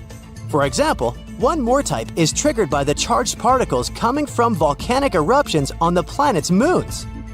And some of Saturn's auroras might be caused by powerful winds swirling in the planet's own atmosphere. These winds blow in the ionosphere, which is a region located beneath the magnetosphere. The same winds might be responsible for the variable rotation rate of the planet. This phenomenon makes it difficult for scientists to figure out how long one day on the ringed planet lasts. Speaking of winds, Saturn has a mysterious vortex swirling over the planet's south pole. The whole thing resembles an enormous hurricane-like storm on Earth, but its eye alone measures almost 2,500 miles across. For comparison, the eye of a typical terrestrial hurricane is a mere 2 to 3 miles wide. What confuses astronomers is that although the phenomenon looks like a hurricane, it doesn't behave like one. It's stationary and keeps spinning over the same area of the South Pole. And while polar vortices on Earth have cold cores, the one on Saturn is warm. And now, brace yourself for another surprise Saturn has prepared for us. In an image sent to Earth by the Hubble Space Telescope, one can notice a couple of dark, shadowy spots on the left side of the planet's rings. Those are informally called spokes, maybe because they resemble spokes on a bicycle. The shading and shape of spokes vary. They may seem dark or light, it depends on the angle and illumination. Sometimes they may even look like blobs rather than something with a classical radial spoke shape. They also don't last long. But the good news is more and more will start to appear the closer we are to May 6, 2025. That's when the autumnal equinox on Saturn will occur. Now, on Earth, that's the moment when the Sun is exactly above the equator of the planet, and day and night are of the same length. But on Earth, it's something a bit different. Like our planet, Saturn is tilted on its axis. That's why it has 4 seasons.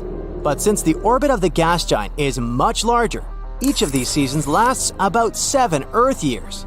An equinox occurs when Saturn's rings are tilted edge-on to the Sun. But what causes the spokes? Astronomers think it might be the gas giant's magnetic field. When a planetary magnetic field interacts with the solar wind, it creates an electrically charged environment. As we already know, on Earth, this results in northern lights, also called aurora borealis. And if we speak about Saturn, the tiniest icy ring particles might get charged too. And it probably temporarily levitates these particles above the larger boulders in the rings. For the first time, the spokes in Saturn's rings were spotted by NASA's Voyager mission. It happened in the early 1980s. At that time, we didn't know that these spokes were a seasonal phenomenon. Voyager 2 just passed by the planet after all, and then sped on. To figure out what these spokes were and how they functioned, astronomers needed a space telescope that could observe Saturn's rings from afar, like Hubble. The latest equinox on Saturn occurred in 2009. That's when the Cassini space probe was traveling around the gas giant. It sent many amazing images back to Earth.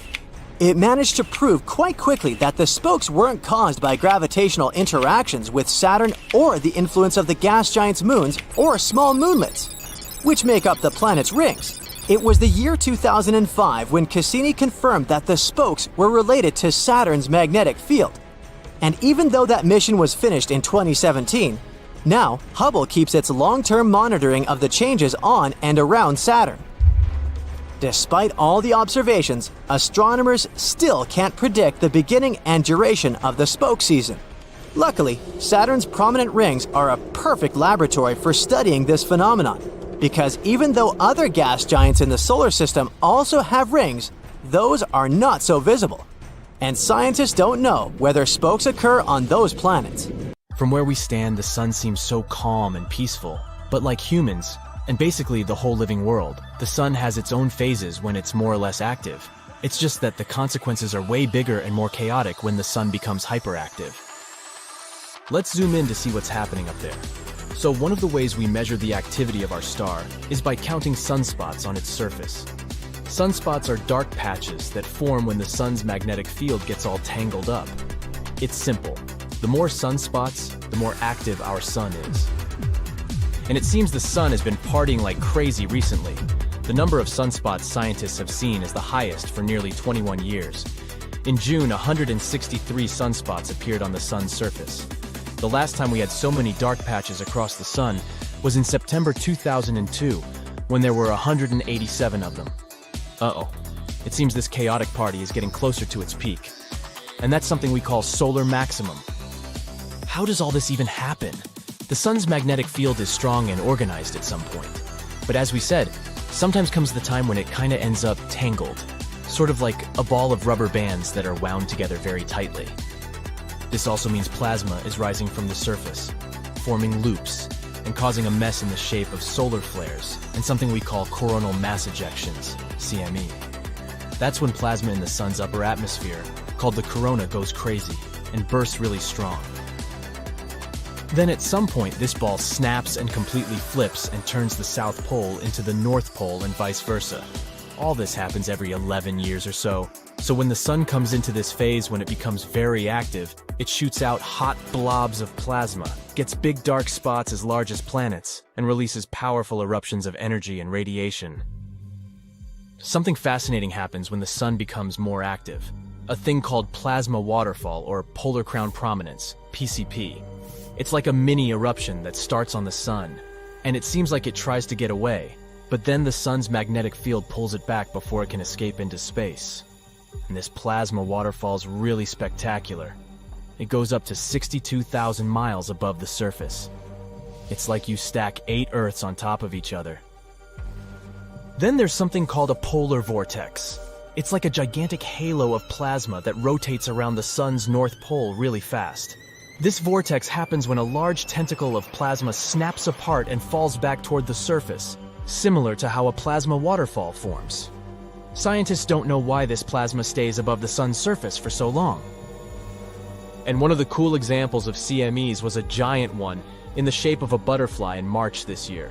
It got such an unusual shape because it exploded on the side of the sun we couldn't see, so it was impossible to fully measure how strong it was. Fortunately, that one didn't explode in our direction, but it might have hit Mercury a little bit.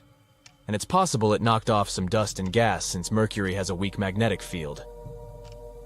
All this sounds cool in theory, but it's not such good news for us. Because of all this, we might experience more intense solar storms that can, again, lead to geomagnetic storms on Earth. And these don't just sound alarming, they indeed are. They create chaos and disrupt the magnetic field of our planet. Geomagnetic storms can create beautiful northern lights, true. But we'd all rather enjoy such beauties as the aurora borealis in regular conditions, or just watch a good old sunset above the ocean.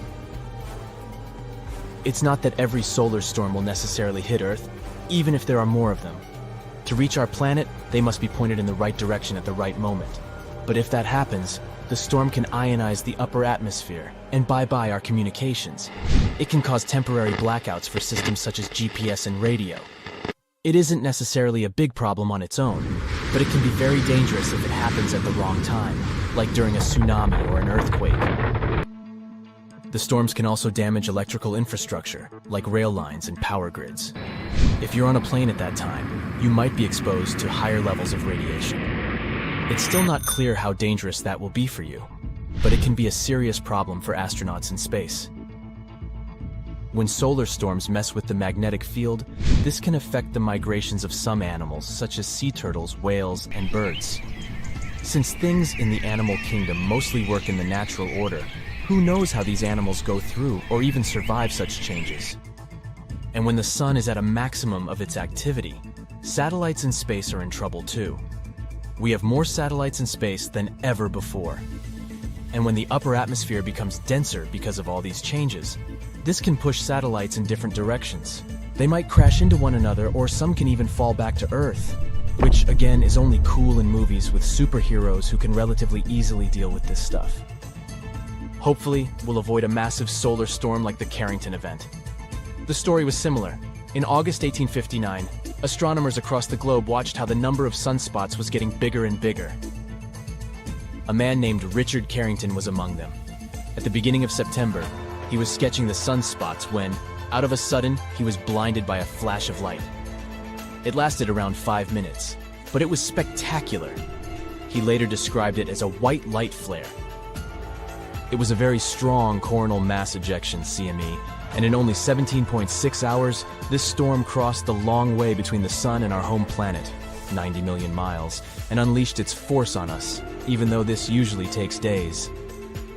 And when this storm started, telegraph machines across the world sparked.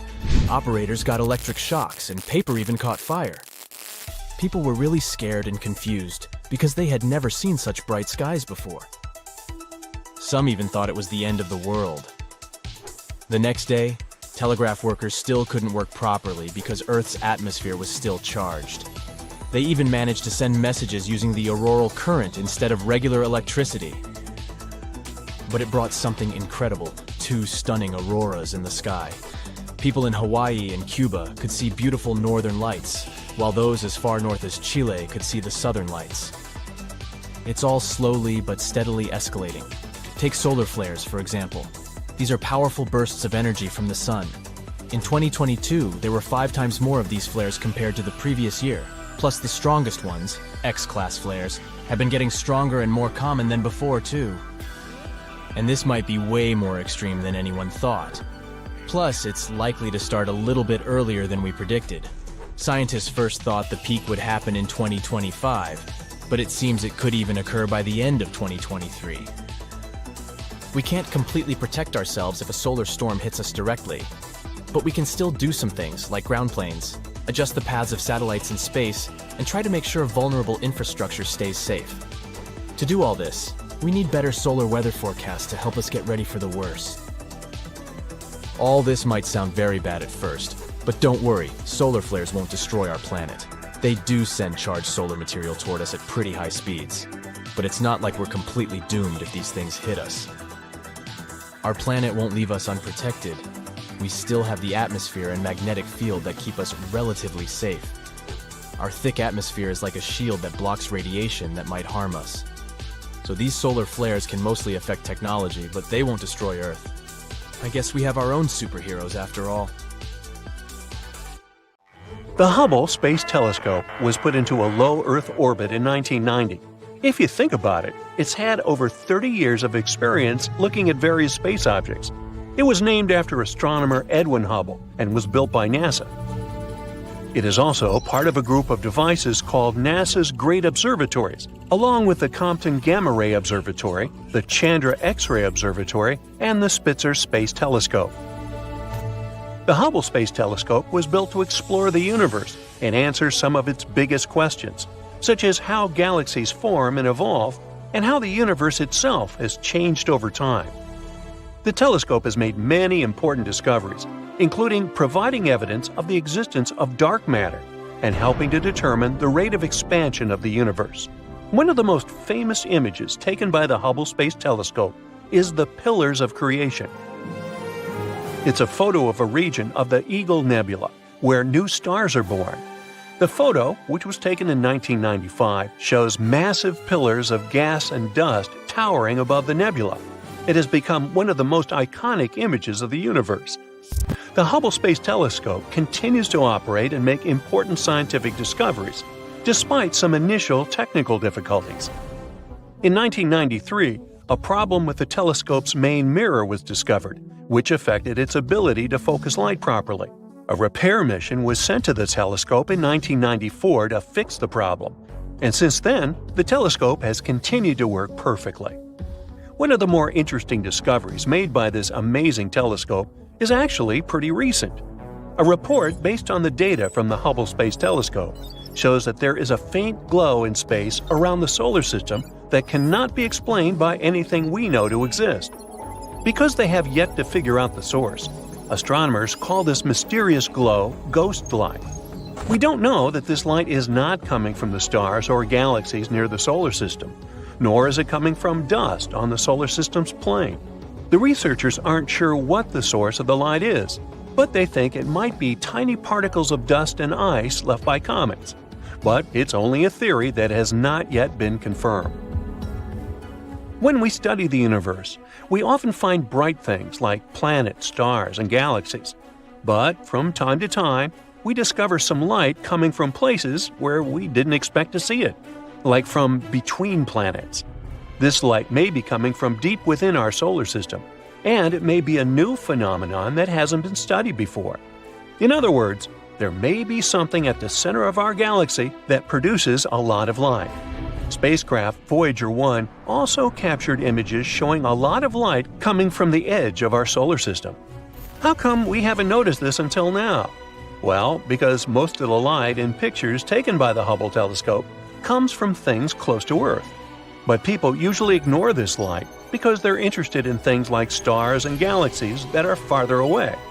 We've never actually looked closely at the amount of light in the universe and where it comes from. Scientists have been using the Hubble to find faint galaxies that may have been missed before and which may be the source of this dim glow. They found that there are not enough such galaxies to account for extra light in the sky. It's not a lot of light, though. It's like the glow from 10 fireflies. But it doesn't make it less important. It shows that we may be missing something. Let's look at some other important discoveries we've made with the help of Hubble. Like dark matter, which we can't see but know is there because of its effect on gravity. It makes up for about 23% of the universe. By looking at how it affects light, the Hubble telescope helped make 3D maps of where dark matter is. These maps show that dark matter seems to be getting clumpier over time, which means it behaves very similarly to how gravity does. The Hubble telescope also discovered 2 new moons around Pluto, named Nix and Hydra, and studied the dwarf planet's changing surface. Additionally, it's found the mass of planet Eris, which is larger than Pluto. This helps scientists realize there may be similar objects in the Kuiper Belt, a region outside our solar system. This led to Pluto being reclassified as a dwarf planet. Further observations of these distant objects could help us understand the evolution of our solar system. Gamma-ray bursts are the most powerful explosions in the universe, and for a long time, no one knew where they had been coming from. Hubble helped us find out that these bursts happen in galaxies, producing a lot of stars and having few heavy elements. This suggests that gamma-ray bursts happen when big stars collapse into black holes. These galaxies have lots of big stars that fall apart quickly, and the stars there don't have much heavy stuff, so they can turn into black holes. In 1994, the Shoemaker-Levy 9 comet collided with Jupiter. Hubble captured the whole event in detail, like a resourceful journalist.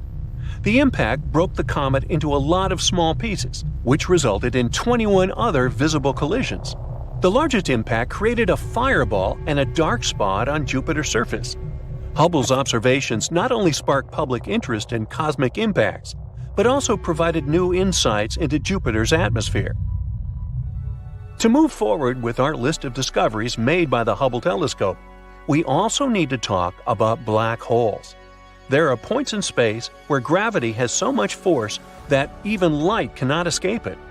The gravity becomes so strong that matter gets squeezed into a very small space.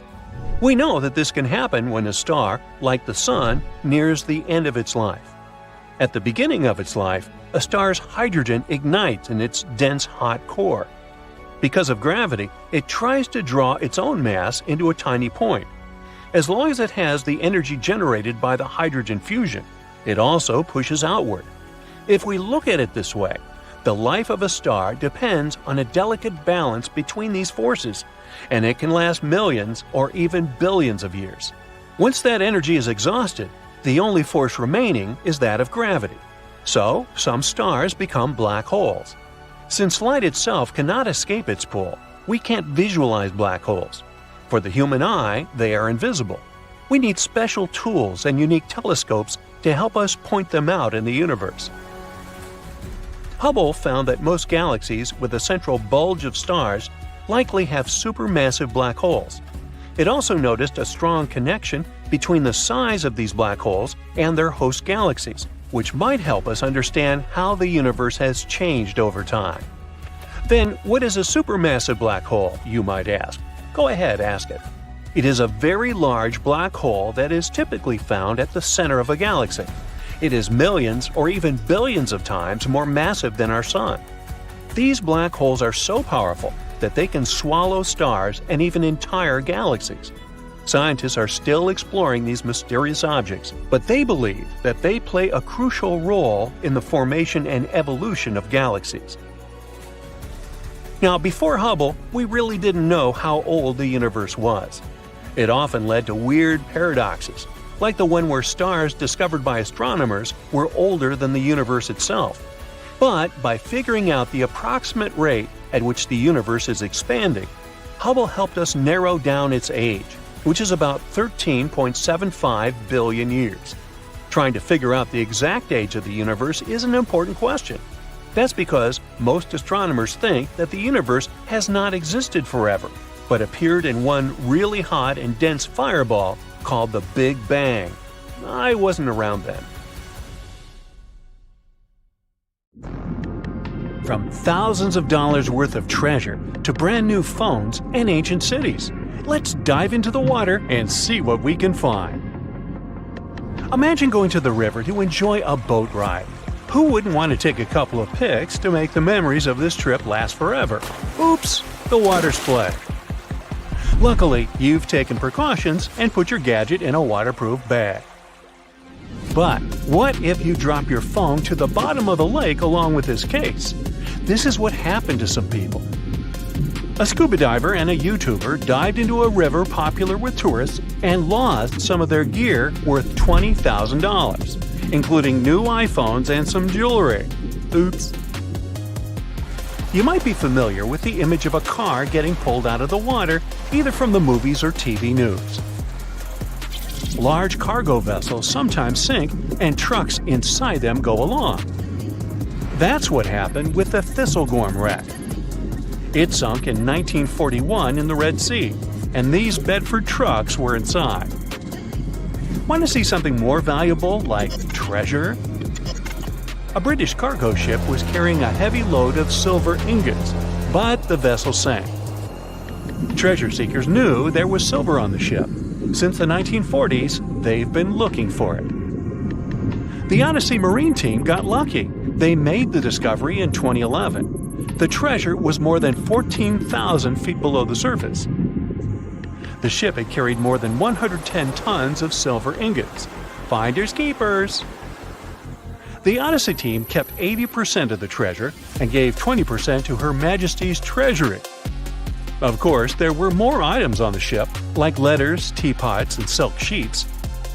You can see them in the exhibition called Voices from the Deep at London's Postal Museum. Now how about some underwater art? Sure, here you go, Polynesian moai statues. These statues have been discovered in several areas across the world. For instance, Easter Island is full of different size statues, but many of them can also be found in Cancun, Isla Mujeres, and Punta Nizu, Mexico. Seeing full-body statues from thousands of years ago under the water would probably be a lifetime experience. Gold coins are also popular items found in shipwrecks. Many divers come across coins worth a lot of money. But there's one diver in Florida who truly hit the jackpot. In 2015, they stumbled upon nearly $1 million worth of treasure. The discovery was 51 gold coins, 40 feet of ornate gold chains, and a rare coin that was made for Philip V, the King of Spain. They were once frightening and dangerous, and they still look spooky. Yo-ho! I'm talking about pirate ships. One pirate shipwreck from the 18th century was excavated off the coast of Colombia in 2015. The treasure found there was worth between $4 and $17 billion. It contained precious stones, gold, and many other items. The next one is an underwater city. Neapolis is a city washed away by a tsunami. It was built on the coast of North Africa nearly 1,700 years ago. Divers uncovered the city's remains in 2017. Researchers have also discovered Roman columns, as well as household goods and tools. Now, let's go all the way back to 1503. Portuguese explorer Vasco da Gama was fighting a storm when he lost his ship Esmeralda. The ship was discovered in 1998, but it had to wait for more than a decade to be excavated. Researchers found navigational tools there. They didn't have as much value as Spanish gold, but they were historical treasures. Now, in Amsterdam, they fish for bikes in canals. 1/3 of working Amsterdammers cycle to work. Others use their bikes for different purposes, like exercising, going shopping, and so on. There are more bikes in Amsterdam than permanent residents. Unfortunately, many bicycles and even some cars end up in Amsterdam's canals. The fact that Amsterdam has 165 canals with a combined length of 60 miles doesn't make the authorities' job easier. Obviously, the owners don't throw their bikes into the water. Bikes can end up in the canals because of strong winds, vandalism, theft, or by accident. Every year, authorities fish up between 12,000 and 15,000 bikes. Our next one is a lost city. Heraklion was ancient Egypt's gateway to the Mediterranean. It became submerged and hidden under the sand. This city was famous. Maybe you've even heard about it. It was mentioned in the legend about Helen from Sparta and Paris from Troy. So, how was this ancient city discovered? In the early 2000s, a team of divers found a huge fragment of rock on the seabed and took it up to dry land. It turned out that it was a piece of the statue of Hapi, who was the lord of the river of ancient Egyptians. The team continued searching and found 6 other pieces. Around them, they saw temple ruins, pieces of pottery, jewelry, coins, oil lamps, and so on. Even an old copy of the New York Times. Nah, not really. Granada Underwater Sculpture Park is the world's first, what else, underwater sculpture park.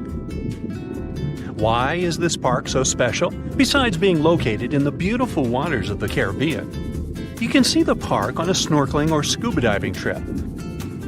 The sculptures are about 9 to 16 feet underwater. The atmosphere and the experience itself make it special. The sculptures are made from concrete and steel. Some of them weigh as much as 15 tons. They're covered with underwater creatures. The statues were put there to help protect reefs, maintain the health of the ecosystem, and restore underwater life in that area. Now, submarines are designed to go underwater, so maybe you wouldn't expect to see them on this list. But submarines do, in fact, sink. Divers have discovered many submarines. For instance, an Australian submarine was found off the coast of Papua New Guinea more than a century after it had sunk. Now here's another submerged city, but this one was left underwater on purpose. You can see the ancient ruins of Lion City in a lake in China. This lake was created in 1959 when the valley, at the base of Five Lions Mountain, was flooded to create a hydroelectric power station. The 1,400-year-old city, now ruins, got submerged by this flow and stayed this way for over 50 years. It lay untouched at the bottom of the lake until its exploration started in 2001. Divers found out that many structures, carvings, guardian lions, and arches were still preserved. Researchers mapped and documented Lion City. They also looked for a way to protect these structures from further damage. In 2011, the city was announced to be an historic relic under protection. When you see the ruins of Lion City for the first time, the view will take your breath away. So don't forget to hold your breath. Imagine swimming in the dark waters. As you're approaching the city, you see its huge walls and extensive carvings. Marvelous, isn't it? The Cancun Underwater Museum is probably the largest museum of its kind in the whole world. It wasn't lost, per se, but now it's home to an aquatic ecosystem. Who wouldn't want to combine scuba diving and snorkeling with a visit to a world-class garden with 500 sculptures? Placed 30 feet under the surface, these sculptures are made from pH-neutral marine concrete so that they can stay on the ocean floor. Plus, here, the sculptures change over time, unlike in a traditional museum.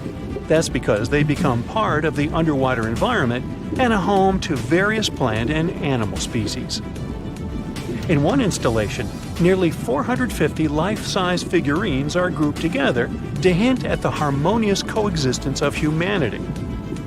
There is also the Anthropocene, which is an actual submerged Volkswagen Beetle placed by the Manchonis Reef. Okay, this is not a lost and found item, but this is just, hey, it's a giant jellyfish and I wanted you to see it. This creature is known as the lion's mane jellyfish, and it's the largest known species of jellyfish. So, I'm happy now. And have you ever discovered anything underwater? Our universe is full of both amazing and terrifying things. You already know about quasars, black holes, dark matter, and so on. But how about the horrors of space that you haven't even heard of? Would you like to visit the most bizarre worlds in the universe? And it's not me who made this list, but NASA themselves. Welcome to the Galaxy of Horrors, NASA's awesome Halloween collection. Please join me on a journey to some planets and tell me which ones you would consider the most horrible. Buckle up! Our first destination is a gas giant called TRES 2b. It's located 750 light-years away from us. If we used a regular spaceship, it would take us about 10 million years to get there. TRES 2b orbits a yellow dwarf, a star similar to our Sun. It also weighs about 1.5 times more than Jupiter. So, what's so special about it? Well, if you're afraid of the dark, you definitely don't want to visit this place. It's the planet of eternal night, the darkest one of all the planets known to us. But it's not that far from its star, so why is that? The thing is, the surface of TRES 2b reflects light even worse than coal does. Because of this, it seems that there's no light at all. If you were flying across the surface of this planet, it would be like walking with a blindfold on your eyes. Oh wait, actually there is some light. An eerie deep red glow surrounds the surface of the planet. This glow is created by the burning atmosphere, which makes Tres 2b a scorching planet. The air there is even hotter than lava. Oh, but if you think that was bad, let me show you the next place of our horror journey. NASA wasn't beating about the bush while nicknaming this one. Now, we're not just talking about one planet, but 3 at once. They're also located quite far away, 2,300 light years from the Sun. We would have reached them by ship in about 35 million years. All the planets are in the constellation Virgo, and each is extremely light, much lighter than the Earth. These 3 exoplanets are called Poltergeist, Dragger, and Phobator. Cool names, huh? It's because each of these planets is about to become a ghost soon. The thing is, they don't revolve around a star, but around a pulsar. Pulsars are rotating neutron stars with an extremely powerful magnetic field. In simple words, these are the stars that exploded one day. After the explosion, they usually emit such a powerful pulse that it causes the star to rotate at an unimaginable speed, several thousand rotations per second.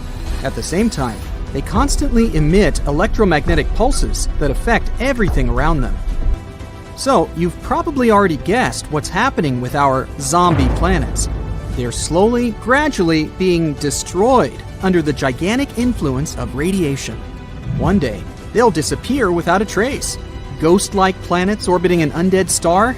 Yeah, Zombie World is a fitting name.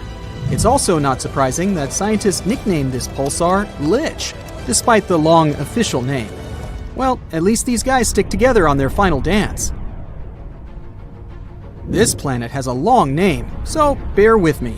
HD 189733b. This gas giant is 65 light-years away from us. It would have taken around 1 million years to get there on a spaceship. This planet is slightly more massive than Jupiter and orbits its star, an orange dwarf, all alone. At first glance, it may seem friendly. A pleasant blue color and curls on the surface. Kind of resembles a summer sky or foam on sea waves, right? Oh, looks are very deceptive, my friend. This planet has a pleasant cobalt blue color due to the hazy blow-torched atmosphere. This atmosphere contains silicates that condense when heated. In other words, the clouds on this planet have rain made of glass. Yes, it rains hot glass shards here. Oh, and if that's not enough, there's a raging wind on the surface, which is moving at a speed of 5,400 miles per hour. Just to compare, the fastest wind on Earth had a speed of 254 miles per hour, about 20 times weaker. And because of this, hundreds of thousands of glass shards rush horizontally across the planet's surface at breakneck speed. I really don't envy anyone who would want to try to land there. By the way, this isn't the only example of strange rains in our universe. For example, it rains molten iron on the planet Dimidium. Or let's take so-called carbon planets. Their existence hasn't yet been proven, but if they do exist, there would be tons of black poisonous clouds, and it would rain pure gasoline and hot liquid asphalt. Oh, and also, raindrops would explode upon touching the surface. Nothing special. The next planet, though, is actually really strange. It didn't just revolve around its star, it lived inside the star.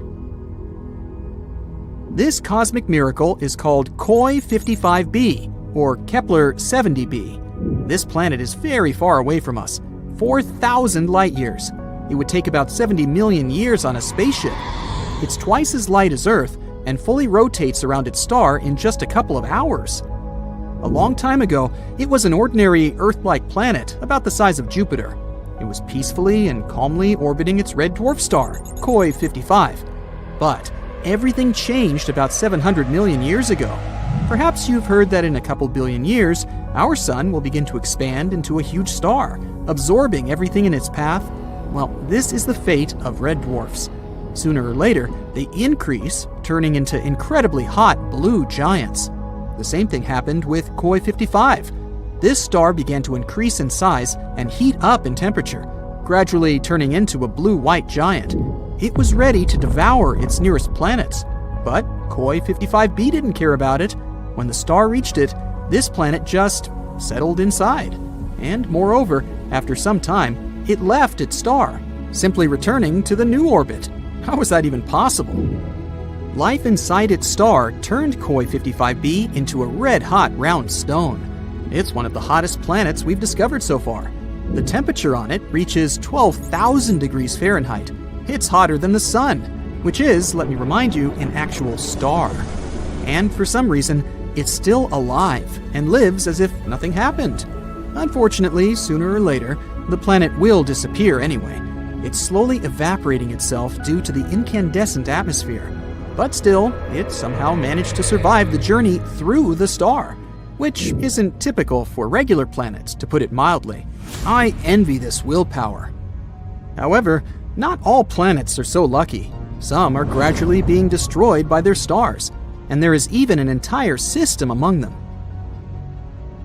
This last planet is a sad loner. It's located 870 light-years away from us. The journey by ship to it would take about 25 million years. This planet is about 1.5 times more massive than Jupiter. This is a very sad, dark planet. A doomed gas giant, which is very similar to hot Jupiter, orbits its star all alone. At the same time, it's located so close to its star that its orbital period takes just 1 day. Of course, because of this proximity, the star gradually absorbs WASP-12b. The scorching heat of the star is slowly destroying and devouring the planet's atmosphere. The planet has only around 10 million years left. But what's more interesting, because of this stretching, WASP-12b acquired the shape of an egg. It doesn't even resemble an actual planet anymore. It's also very hot. The surface temperature of the gas giant reaches 4,000 degrees Fahrenheit. Also, a spectrograph of cosmic origin, or COS for short, found that the planet exchanges matter with its star.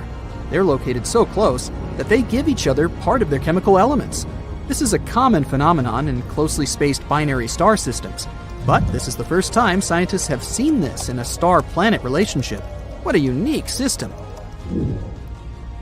To be honest, if I was guaranteed complete security, I'd be excited to visit at least some of them. What about you?